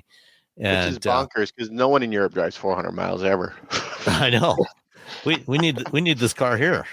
They should be offering this one here. Yeah. And that's launching in the second half in Europe. But we don't get the CHR anymore. And I don't know that we miss it either. That's true. Yeah. A thing you forgot that's not here anymore. What? Yeah. So let's see. Was it last week? Last week, I think. Yeah, last week or the week before, I was in San Diego to drive the new Acura ADX. They had the launch drive for this thing, and so the ADX is the new, not entry level, but gateway SUV for Acura. Don't call it entry level. Like a gateway drug. Yeah, because it's actually not it's not really their entry level vehicle, because the Integra is actually cheaper. So the ADX is based on the Honda HR-V. Actually, for North America, there's now two different HR-Vs in the world. There's the one that North America gets, which is larger and heavier and based on the Civic platform. And then there's the one that everybody else gets, which is based on the Fit platform, which is small, a little bit smaller and lighter. We get, the one we get is heavier, and the ADX is a more premium version of that, which takes a bunch of stuff from the Integra, which is also based on the same platform. And instead of the 2-liter naturally aspirated 4-cylinder that the HR-V gets, the ADX gets a 1.5-liter 4-cylinder turbo, which is basically the same engine that's in our 2017 Civic in the garage, and a CVT. It's actually 10 horsepower less than the same engine in the Integra. The Integra gets 200 horsepower. The ADX only gets 190. And the styling, the design of the ADX, I think, is nicer than the HR-V. But what driving this thing convinced me of, again, is that if there is an option of a car or a crossover version of that same car, the car is almost always better, because the Integra weighs 3,000 pounds. The ADX all-wheel drive weighs 3,600 pounds. And it doesn't offer any more interior space. It doesn't offer any more cargo space. It feels slower because it's heavier. And the sad thing is, it will probably outsell Integra. Yeah, probably by a wide margin. The Integra is a better car. Which is, I guess Acura, and Honda knowing their audience, but it's sad that people are buying it because it's a crossover, because they think they need a crossover, because they don't like passenger cars. I know it's silly. It's like when the Fit went away and they were like, have you seen the Fit numbers versus the CR-V numbers? And I'm like, I know. But the Fit was so much better. Yeah. The Fit was so much better. There's so much room for activities. It was such and fun to drive. And fun to drive, but no had those cool back seats. Yeah, magic seats. So no magic seats in the ADX or the new HR-V, because they're based on the Civic platform instead of the Fit platform now. I mean, the ADX, being on that Civic Integra platform, the ADX driving dynamics are pretty good. It handles well, although ultimately it does understeer more than either of the cars does. If you go deep into a corner, you'll feel it understeering. 600 pounds. Yeah, exactly. But it's it feels, especially because of the CVT and all that extra weight, it definitely feels more sluggish than the cars. I mean, even compared to a Civic Hybrid, and the Civic Hybrid actually has 10 more horsepower than the ADX. The ADX, at least during the drive program, you know, the gauges indicated it was getting like 26, 27 miles per gallon. And that's not great for a relatively smaller vehicle. The Integra, or the Civic Hybrid, will get almost 50. So I'd rather have the hybrid powertrain in the Integra, actually, or in the ADX. Actually, what they should do is an ADX Type S, and put the 2-liter turbo and also super handling all-wheel drive in this thing, so it's more neutral handling. But that's probably not going to happen. Is ADX all-wheel drive? It's front-wheel drive or all-wheel drive. All-wheel drive is optional. And it starts in the mid 30s, starts at about 35,000, and the all-wheel drive A-Spec with advanced package runs about $45,000. And it's smaller than RDX, right? Yes.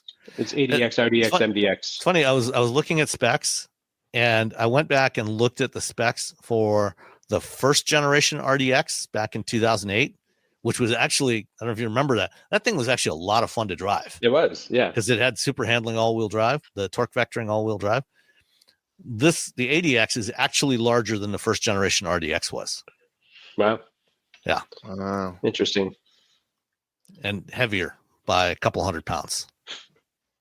Progress. Yes. So, consider, when you go to your Acura dealer, you're looking at that ADX, take the Integra out for a drive, because the Integra is a hatchback. So you got, it's very utilitarian. You could fold down that back seat. You got just as much cargo room in that thing, just as much seating space, passenger volume as you do in the ADX. Take out the Integra and then drive the ADX and think, actually, I want the Integra, and it's several $1,000s cheaper. It's like the deal. Yeah.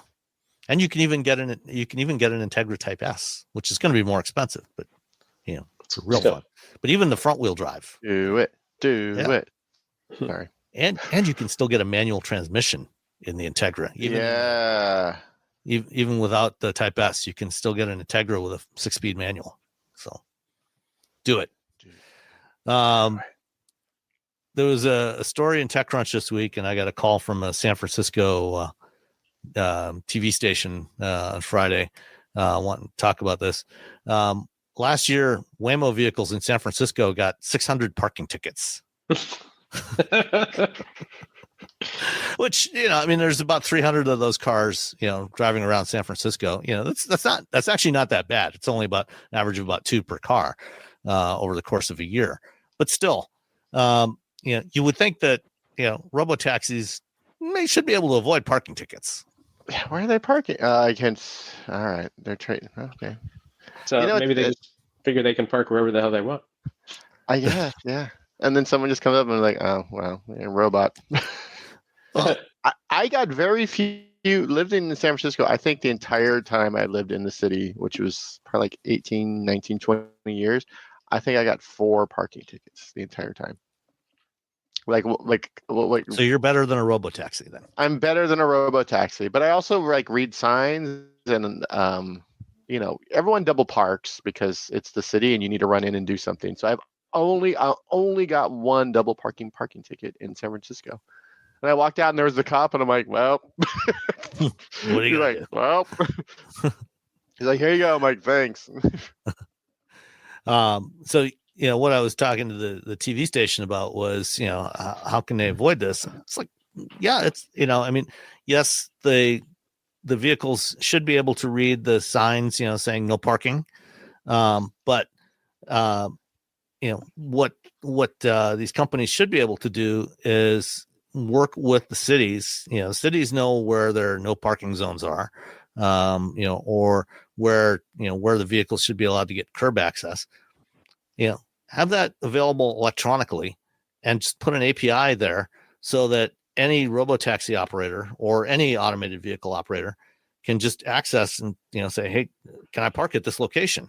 And part of the reason, normally you wouldn't expect these things to be parked, but you use the app to summon a ride, and it might not be able to stop right where you are, and so it pulls up, maybe a little bit further down the block or something like that, and waits for you, or you summon the ride and then you step in to grab a coffee, and the car gets there and it's waiting for you. It'll wait 5 minutes for you before it goes off, and that 5 minutes it might get a parking ticket. Provide a mechanism for the vehicles to be able to find the no parking zones. Say, hey, can I park at this location? Should be pretty easy to do. I don't know why they're not. It is Google. They if they've already like mapped everything and they've seen everything, they have all the data. Yeah. But I could see them pulling in, I'm just looking at the article and it says for some of them for blocking traffic. And I would imagine, to your point, they pull up to pick you up. You're not ready yet. They don't leave because they're waiting for you. So they're blocking traffic. Although I imagine if it was a driver, a cop could come up and say, hey, you're blocking traffic, and it would go. Yeah, there's no one. There's no driver to give that warning to. Right. Said, I'll go ahead and write the ticket. Yeah, right. That's the whole thing when people talk to me about, well, we're going to have driverless cars. I'm like, it's a lot harder problem than you think. They're like, what? I'm like, there's a cop in the street. They put their hand up to tell you to stop. Now they're telling you can go with their hand. No driverless car anywhere in the world understands, oh, I'm allowed to go now. It needs some, because as far as it's concerned, there's still a person just standing in the street. And they're like, oh, I'm like, yeah. Nonverbal communication is hard. Yeah. Like we understand it. We understand because we've been driving and we understand how humans interact with one another for the most part.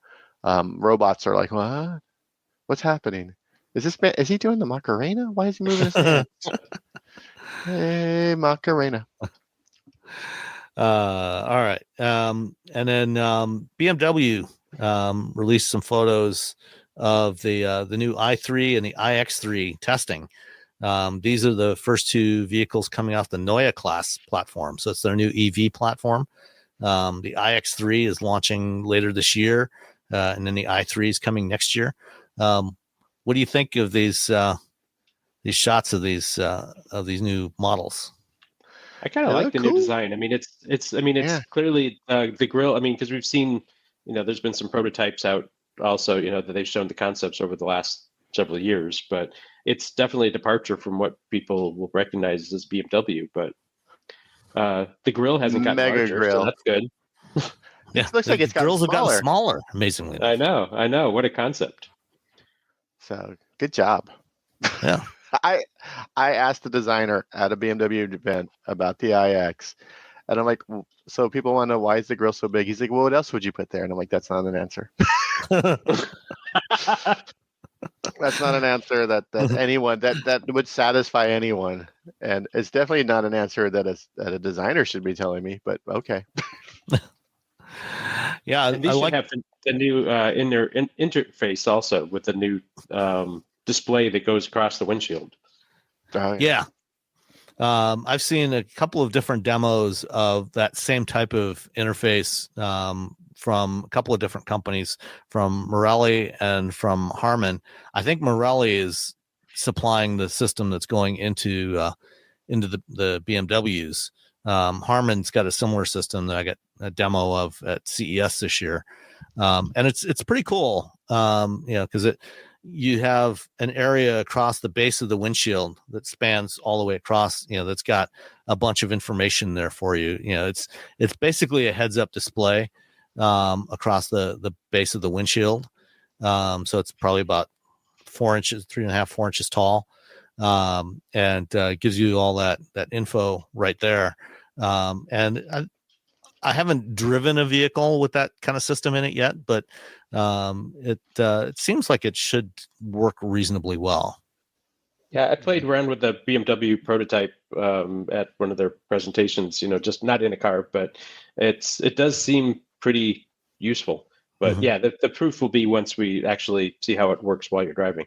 Yeah, I like the shape of the M3 or the i3. I mean, it's in a lot of ways it's very similar to the concept that they first showed in 2023 at IAA, and then the iX3 is also very similar to the the concept that they showed earlier this year, or last year, I should say. So I think these will be all right. And their next generation electric drive system, should be even more efficient than the one they have now, which is already very efficient. And new batteries are going to 46 millimeter cylindrical cells. They're pretty confident that those are going to do really well. All right. Finally, the CDC, there's a CDC study, which I'm sure will probably be scrubbed from the site before too much longer. But I'll put a link to the report that will be on the Wheel Bearings site that you can download. I've already downloaded it. So, but interesting thing about this is that they looked at pedestrian and overall road traffic crash deaths from 2013 to 2022 between the U.S. and 27 other developed countries. And you look at the other 27 countries, and the rate of pedestrian fatalities in 27 countries declined over that decade. The United States, that number climbed pretty significantly. And it's, why do you think that is? Oh, there's so many reasons. But some of it, we have larger vehicles with very flat front ends, with very little, forward We've traded forward visibility for essentially rolling billboards. So good job, automakers. Yeah. Yeah, I mean, we are the U.S. and to a lesser degree Canada are pretty much the only place where large percentages of the driving population drive vehicles like full-size pickup trucks and SUVs, and especially a lot of these more off-road oriented versions like Raptors, F-150 Raptors, and so on, that you can't see out of very well. If you do hit somebody, the likelihood of them surviving is much, much lower. So we have definitely the worst. The South Korea is second, and we're well ahead of them in terms of the pedestrian fatalities. And like I said, literally, except for Israel, I think was the only other company where pedestrian fatalities increased over that decade. Everywhere else, they've gone down significantly. And, they've talked, there's been a lot of discussion in recent years about road traffic fatalities going up in the United States, especially in the latter half of the 2010s, traffic fatalities. And, everybody was blaming it on driver distraction, but when you actually look at the stats, look at the fatal accident reporting system from NHTSA, traffic fatalities for vehicle occupants went down or was relatively flat in virtually every year over the same decade. The only thing that went up was pedestrians and cyclists. Interesting. Yep. So we're paying attention for ourselves. Yeah. I would also be curious. I mean, I know that in a number of countries in Europe, the restrictions or the penalties for speeding in cities, in towns, is considerably higher, I think, than it is here. We're in Germany. You're fine to go as fast as you want when there's no speed limit, but when there's a speed limit, they're pretty strict about making sure you stay with it. And I would imagine that has something to do with it too, because if you add that driver distraction into somebody who's going, 50 in a 30 zone through town, it's going to, more chance of hitting someone as well and killing them. Yeah. Well, and in many European countries, the fines, like here, the fines for speeding or, for other traffic violations, they're just fixed. You're a certain number of miles per hour over, this is how much you pay. In a number of European countries, the fines are actually tied to your income. And so it's a percentage of your annual income. So I know there was an instance in Finland where somebody, I think he was a Nokia executive actually, some years ago, got caught for speeding. He had to pay something like $180,000 fine for speeding because it was the fine is based on your income. So the moral of the story, is poor people can go faster.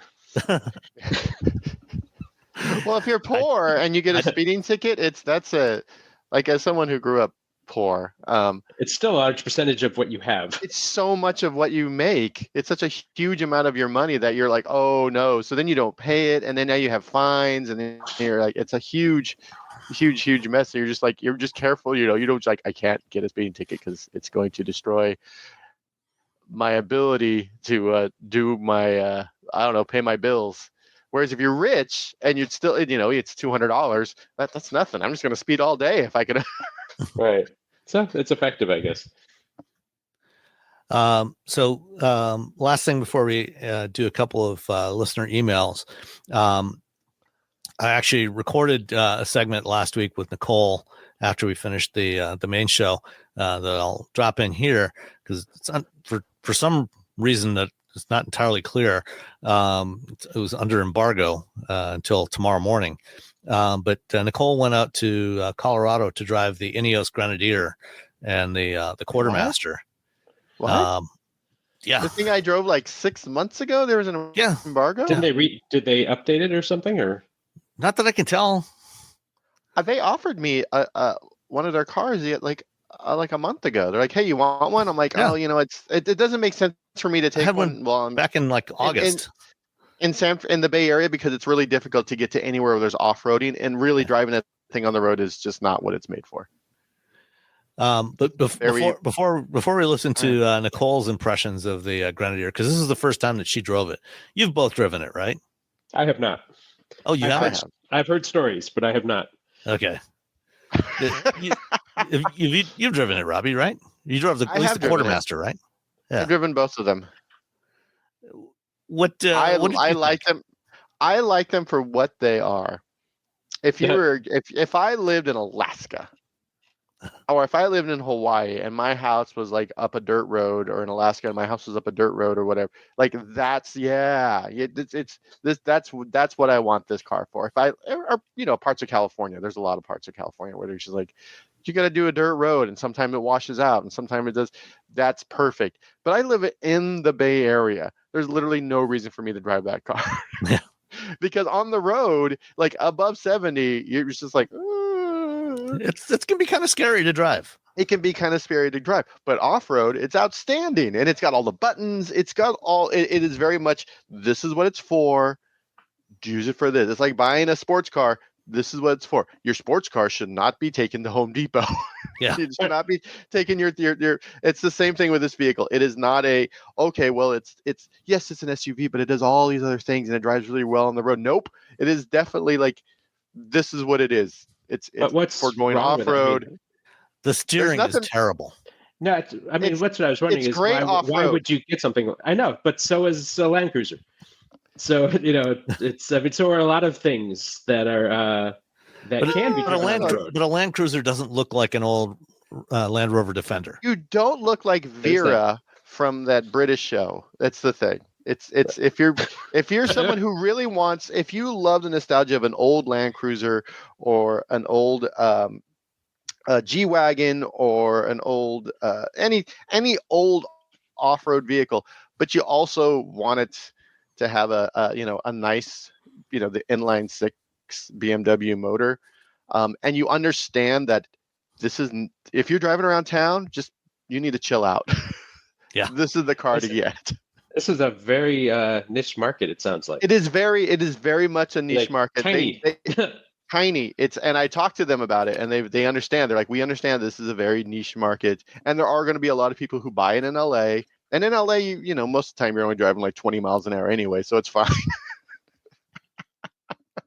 Because you're stuck in traffic constantly. Oh, I do not miss driving in LA. Yeah, so it is a very narrow market.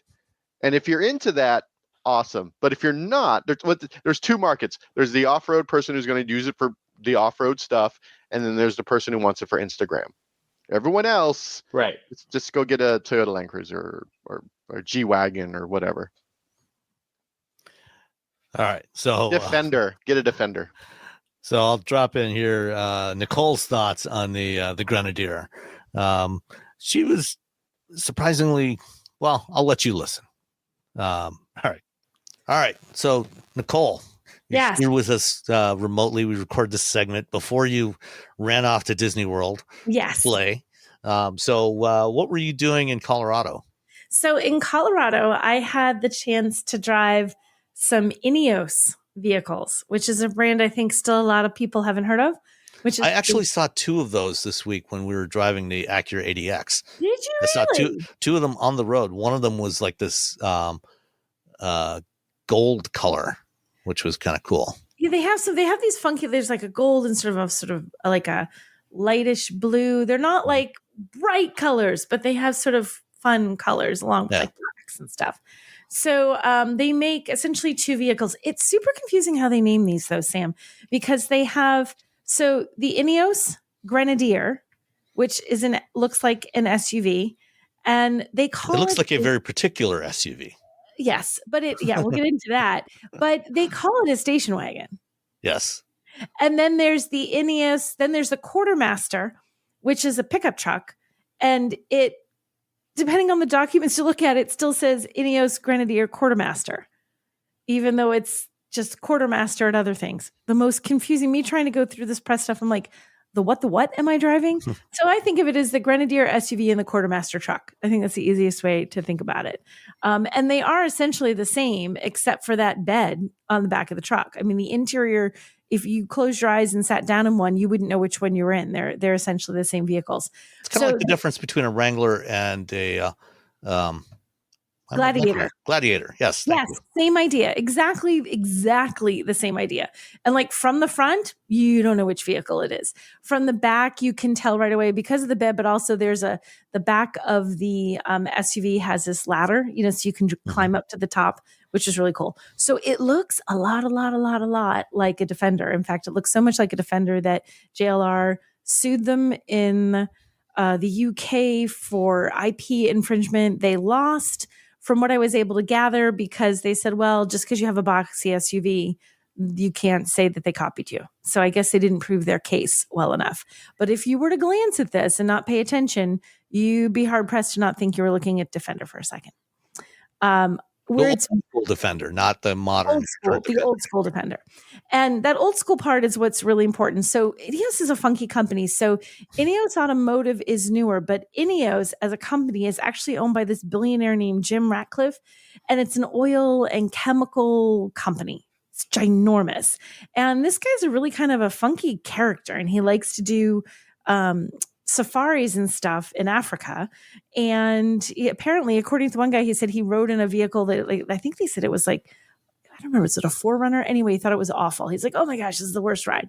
And so it sort of inspired him to say, well, I want to do a vehicle that is something that is great for this sort of expedition off-roader, but so it's comfortable and it's able to do the job, the capability, but where it's not fancy and is in the inside.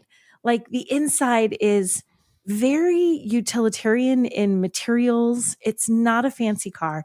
It has the coolest looking interior though, because the center console and also above your head on the headliner in the front seat, there are all these controls that make you feel very much like you're in the cockpit of an airplane. Mm-hmm. But they are incredibly easy to use. Like, sometimes you're looking down in some off-road vehicles and it's like, wait, where's I need to change this, or I want the hill descent on, or I want this on. And you've either got a tiny little icon that you're looking at on the button, or it's like they're just not really quick and easy to see all the time.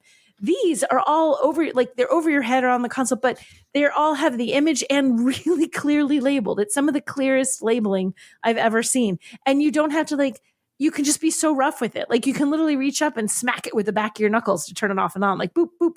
So if you're wearing gloves or something, you don't have to take off gloves and worry about pushing a button.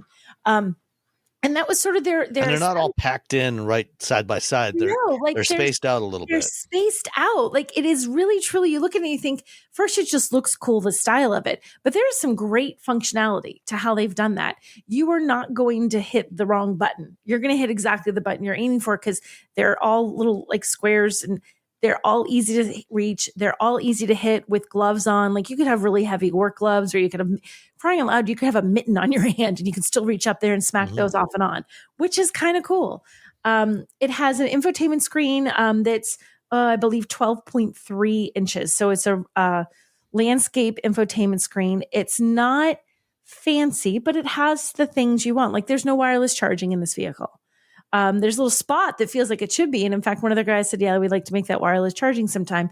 But part of the, part of the feel and the vibe for this company is we want to give you a capable vehicle that does the job, but we want to kind of go back to basics in a cool, classic, old school way.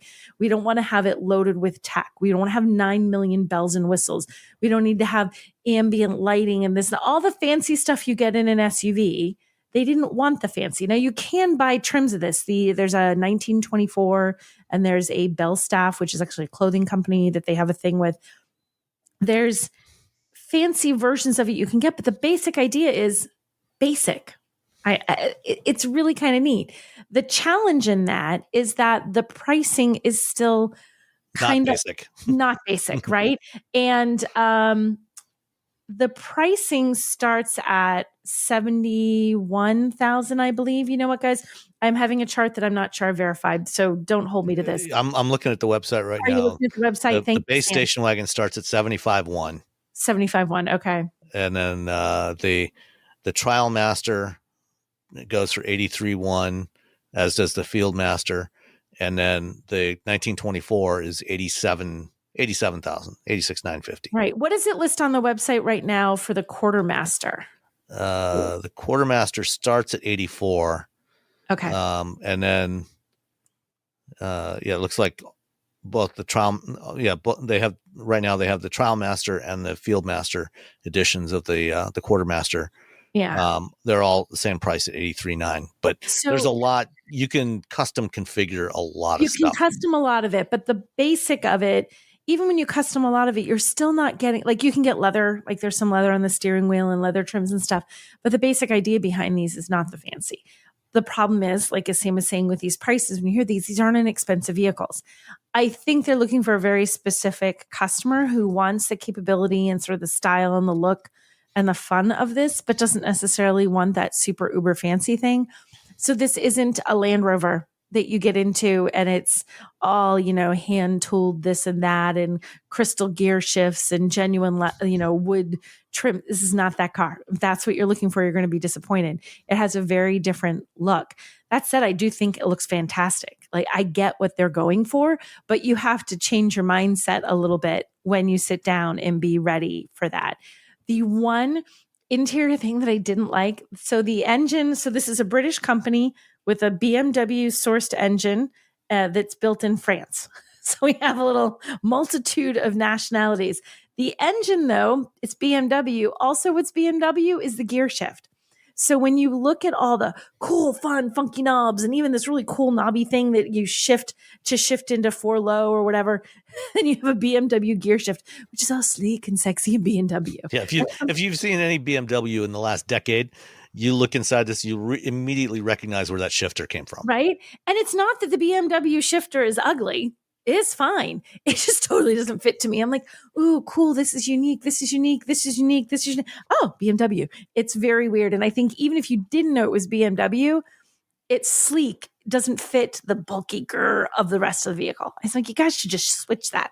Don't just switch any mechanicals. Just put a different cover on that so it looks more in line with the rest of your vehicle.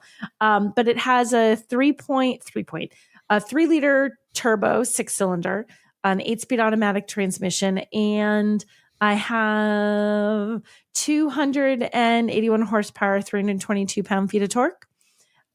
It's very capable. It's very nice to drive. We had some on-road driving. We had some off-road driving. The on-road driving, it did great. And in fact, we got snow. It was in Aspen.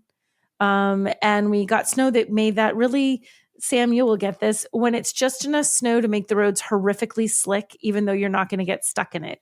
It almost just becomes like this layer of iciness on the roads. And it handled really well. And it was surprisingly quiet. The only thing that we ran into noise, they wanted them to look cool. And they put stuff on the roof rack, and there was a pair of skis or something on our roof rack, and it whistled. We're like, why is it whistling like right there? When we got out and looked, like, oh, that's the skis. So but that can happen with anything you put on the roof of a car that you'll get a little noise from. Otherwise, it was surprisingly quiet. It was kind of fun to drive. I enjoyed driving it around. We took it on the off-road course that they gave us. It was, again, this is Aspen. They still have a lot of snow on the ground, but there was a path for us. So it was snowy-ish, there was still snow on it. It had, we had mud. We got to go, they would say we forded water, but it was, like a foot deep. It wasn't really deep water. We did go through the water and up the other side in the snowy, slick stuff. And it just climbs right through. It has no problem. It's a very confident vehicle to drive. And at the end, they did have one bit that was a bit more technical, where it was steeply down, very uneven rocks. You had to hug one side, because if you didn't, as you sort of went down, the rocks were such that you'd sort of slide a little bit right and left, like you do when you're on a really steep hill. So you had to kind of hug one side. But again, it handles it really well. It has a hill descent control that's great. That had no problem figuring things out. So all in all, I liked it. Oh, and they have the funniest feature I've ever seen in a vehicle in my whole life. So there's a horn. You honk the horn, it goes honk, loud and aggressive honk. But on the right-hand side of the steering wheel, you always have your controls for your instrument cluster and your infotainment and your whatever. Mm-hmm. There's a little red button, and it says toot. And it's for bikes. Yeah. It's a little horn that's supposed to be quiet. I'm like, what is that? And it's literally a little horn that it still toots, but it's not as loud. And it even has a little picture of a bicycle, and it's bright red. And when you honk that one, instead of being loud, it's muted. And he said, well, he wanted to make sure that if you were trying to tell a biker that you were coming, that you could let them know without scaring the daylights out of them and making them crash their bike and die. So, and I'm thinking, okay, that's a specialized feature. But it was kind of fun. So overall, I enjoyed it. I thought it was a good. So how much time did you spend on road with this thing? I would have liked to have honestly spent more time driving. There was a lot of not driving in this program, which sounds weird, but for a drive program, there may have been a reason for that. Yeah. Well, no, it was complicated, but I don't know. Maybe I spent 45 minutes or so driving on road, and probably more than that, because it was also, we were training. Maybe it's like a little over an hour I spent driving, probably an hour for me, an hour for my drive partner. And then it was an off-road drive that was like a 25-minute loop. But if you wanted to do it again, you could have done it again, and they had a driver, an expert with you to coach you and spot you and make sure you didn't trash their vehicles, which is not unusual. A lot of times they stand outside and coach you. These guys, they had someone in the seat with us.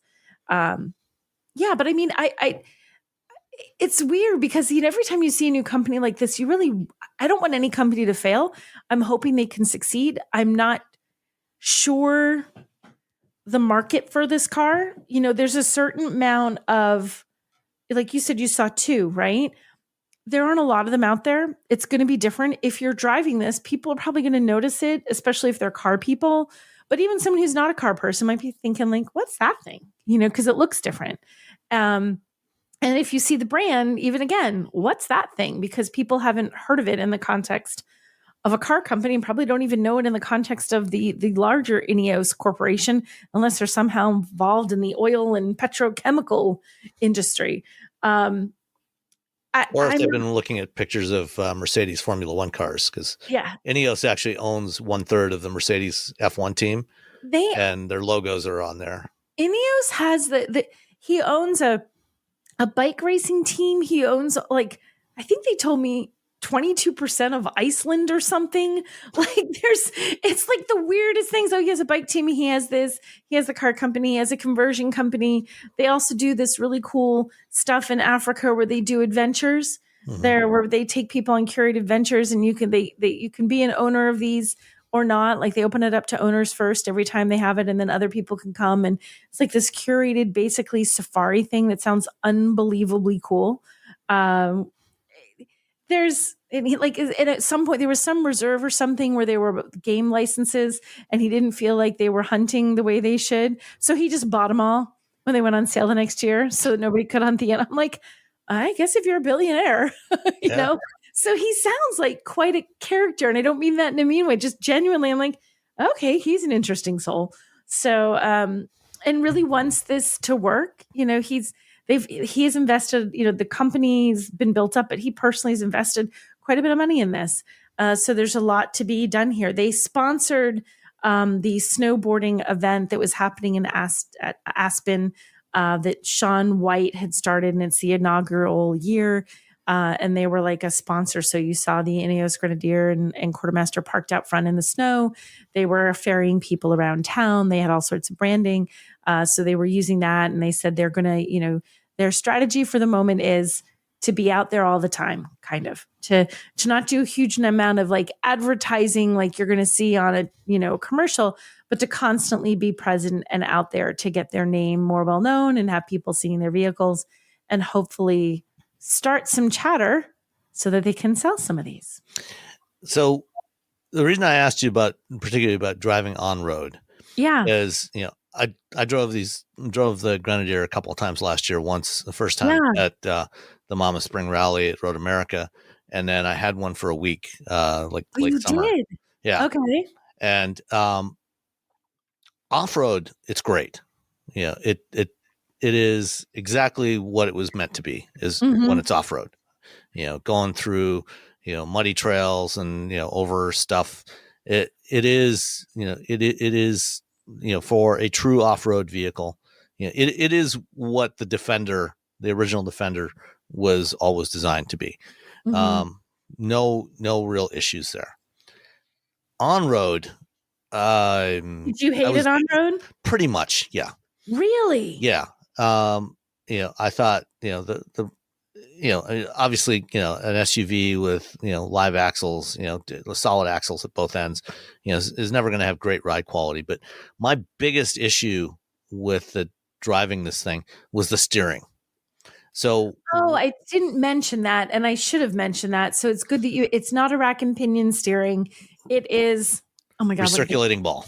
Thank you. It's recirculating ball. So the difference, I can't believe I forgot to mention that. So the difference being that if you're used to a car, you turn the wheel sharply to the right. When you let go, it starts to spin back to a certain point. Like it's not like it recenters, but like when you turn right, if you let go, it starts to turn back left. Like it wants to kind of, that actually has nothing to do with the self-centering, has nothing to do with whether it's recirculating ball or rack and pinion. Oh, I thought it did. No, because recirculating ball steering systems will self-center as well. It doesn't matter what type of steering gear it is. The self-centering comes from the geometry of the wheels.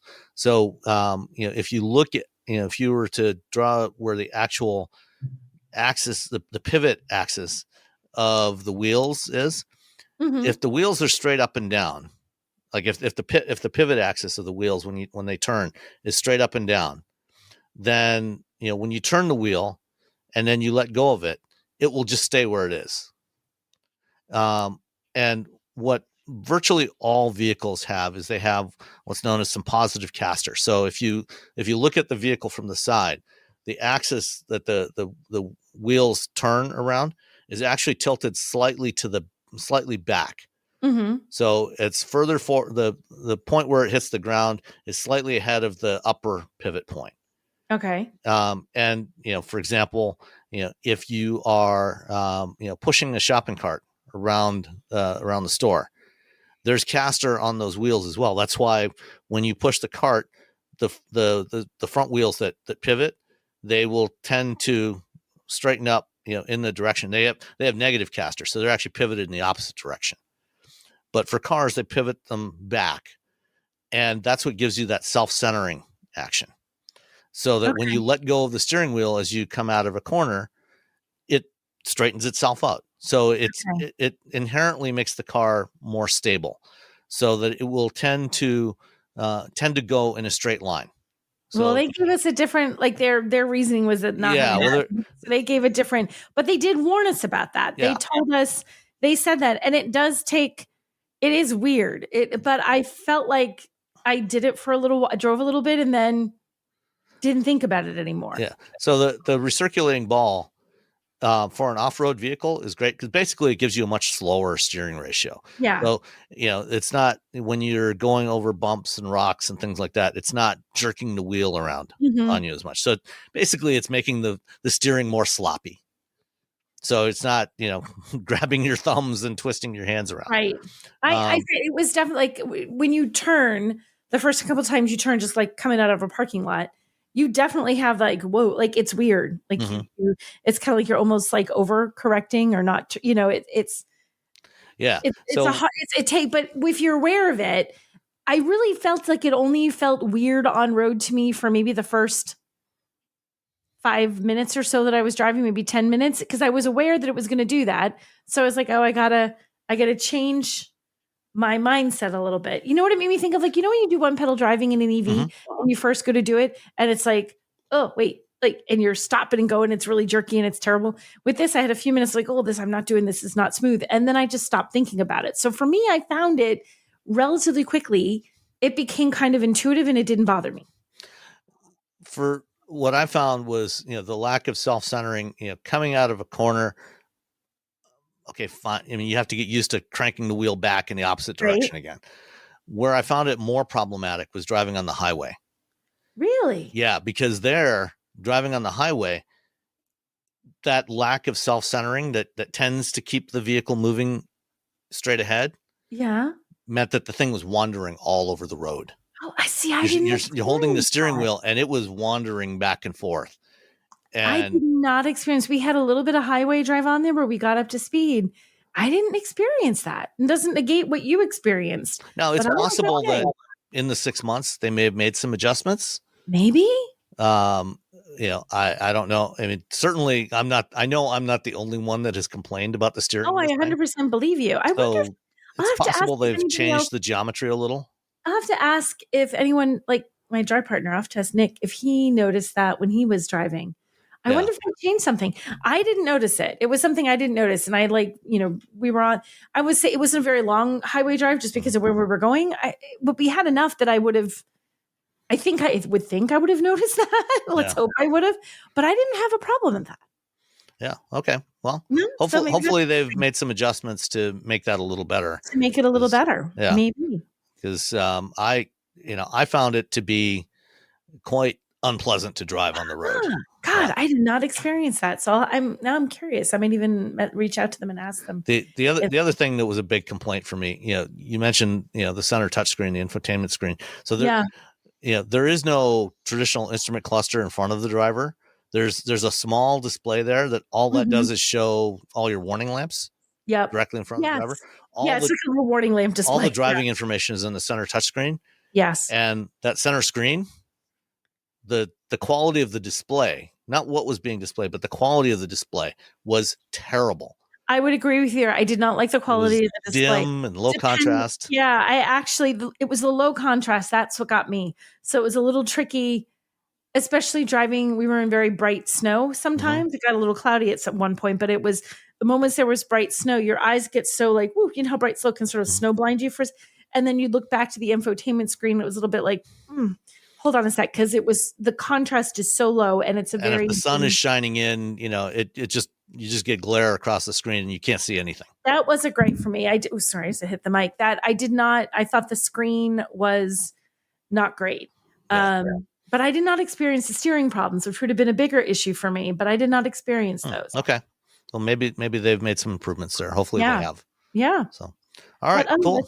So that's the Ineos. If you're willing to take a chance and spend a lot of money in a car company that is still pretty new, and with the way that goes, you don't know where they're going to be in next year, next week. Well, Ratcliffe's got deep pockets, so. That he does, if he just stops buying pieces of Iceland. Yeah. All right. Thanks, Nicole. Have fun in Disneyland. Or Disney World. You're going to Disney World, right? Florida? Disney World, yes. Okay. All right. Have fun. I'll talk to you later. Bye. Bye. We're back. Wait. Before we were back, I want to know what Nicole thought. I wasn't here. You'll just have to listen. Oh my God! Just tell me. I got so many things to do. I don't want to listen to my own podcast. She was. Let's just say she was much more positive about the way it drove than you or I were. Really? I think. Oh, all right. I mean, off-road it is great. Did they drive it anywhere but off-road? She did get a chance to spend about 45 minutes with it on road. Yeah, we drove it from the off-road place in Palm Springs back to Palm Springs, and driving it like up until 70, I'm like, well, this isn't so bad. But like once you hit 70, you're like, oh wow, this is a really like, okay. Oh god, yeah. Well, and I mean, the first time I drove it was last May at the Mama Spring Rally, and I drove it on the off-road course, and then the next day I took it on the on-road, and as soon as I pulled out of Road America onto the road, I knew right away there was something wrong with this thing. And it was, I mean, let me rephrase. There was nothing that wasn't intended to be there. It was exactly as it was designed to be. It's exactly as it's designed not to a be. good thing. It wasn't broken. It was just wrong. Yes, for an on-road vehicle, it was just wrong. Yes, it's very much like, again, what are you doing? You're doing 50, 55 somewhere? All right, cool. Anything about slow down. and the screen, the center screen is terrible. It's it's worse than the screens that Nissan used to use, which were really bad. It's dim, low contrast. The glare when there's any sun shining through the windows, it makes it unreadable. Sunshine at all. Yeah, like you guys you're really selling this thing. Yeah, and it has lots of buttons and switches. It's cool. All of that, and I still love it. I still love that car so much because it's such a narrow thing. There's such a narrow place. If I were rich again, and I lived in Montana or up in if you're driving it around your ranch or your estate, perfect. Awesome. Good to know. Yeah. I need to do some off-road and yay. Like again, they asked me, they're like, hey, do you want, we can get you one in Northern California. And I'm like, no, it doesn't make any sense. I have to drive an hour and a half to do any sort of off-roading up here. So no, if they'll give it to me in LA and I can go to my hometown, which is nothing but either crazy mountain roads or crazy off-roading, that's it. Then it's perfect. If I lived in my hometown, it'd be great until I drive off a hill on a regular road. All right, we got two listener questions. First up from Madhav in Texas. Should I buy a Fisker Ocean for $17,000 for a 2023 model? It's got 17,000 miles on it. My I-Pace is being bought back for $30,000. Wow. Should I roll the dice and figure if I get 3 years out of it, it would be equal to another used EV? I live in Nashville, Tennessee, and repairs may be challenging. I think repairs may be challenging no matter where you live. Yeah. How much is it? Used Hyundai Ioniq 5. You should be able to get an Ioniq 5 or an EV6 for like $27,000 for one with about similar miles, about under 20,000 miles. Yeah. I mean, there's pretty much just about any used EV I think would be a better choice. An i3, a brand new Chevy Equinox EV. You can get that for under that. With the tax credit, if you get a base Equinox EV, you do it quickly and get the $7,500 tax credit, you'll be $28,000. Yeah, I feel like there's a lot of. This is bad, sir, or ma'am, or whoever. Yeah. I mean, it's buying a vehicle from a defunct company is just, unless it's a classics of some sort and you plan to be fixing it yourself, which is obviously not the case with an EV and the Fisker. It just doesn't seem like a good idea. No, don't. This is if you can get one for like $5,000-$6,000 and you can part it out for your resto mod and build a better EV on your own in your garage, you totally get a Fisker. Anything EV where you don't have to rely on the software to make it work. Yeah. Anything like that where you can get third-party stuff. EV West will probably have something. They're just bad. They're batteries. At the end of the day, you can get another controller from. But I would not buy not something I would. Whew, Don't. Just don't do it. Just don't to get almost anything else. I mean, I'm sure Chevy Bolts are probably stupid cheap right now. Oh yeah, you can get a Bolt for 15 grand. Yeah, And, that that thing will run forever. Yeah, those are good little. They're And they've all got new batteries in them now. So yeah. Oh yeah. Yeah. Yeah. They won't catch on fire. 50 kilowatt charging. Not speedy, but I see people. I see them driving up and down California. But I was just say with one of those or the charger at home, it's a no brainer. Yeah. Yeah. If you're just cruising around town, yeah, Chevy Bolt's dope. So yeah, there's lots of good choices. The Fisker Ocean is not one of them.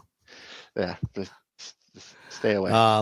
And Run. then from our buddy Adam Jakowenko, if you haven't seen this, thought you'd like this video from YouTuber Mark Rober on Tesla versus LiDAR. Pretty much proves the point you've been making for a while, but fun to see it in this kind of video. Keep your eyes on the road, people. And I'll have the link in here in the show notes to this video.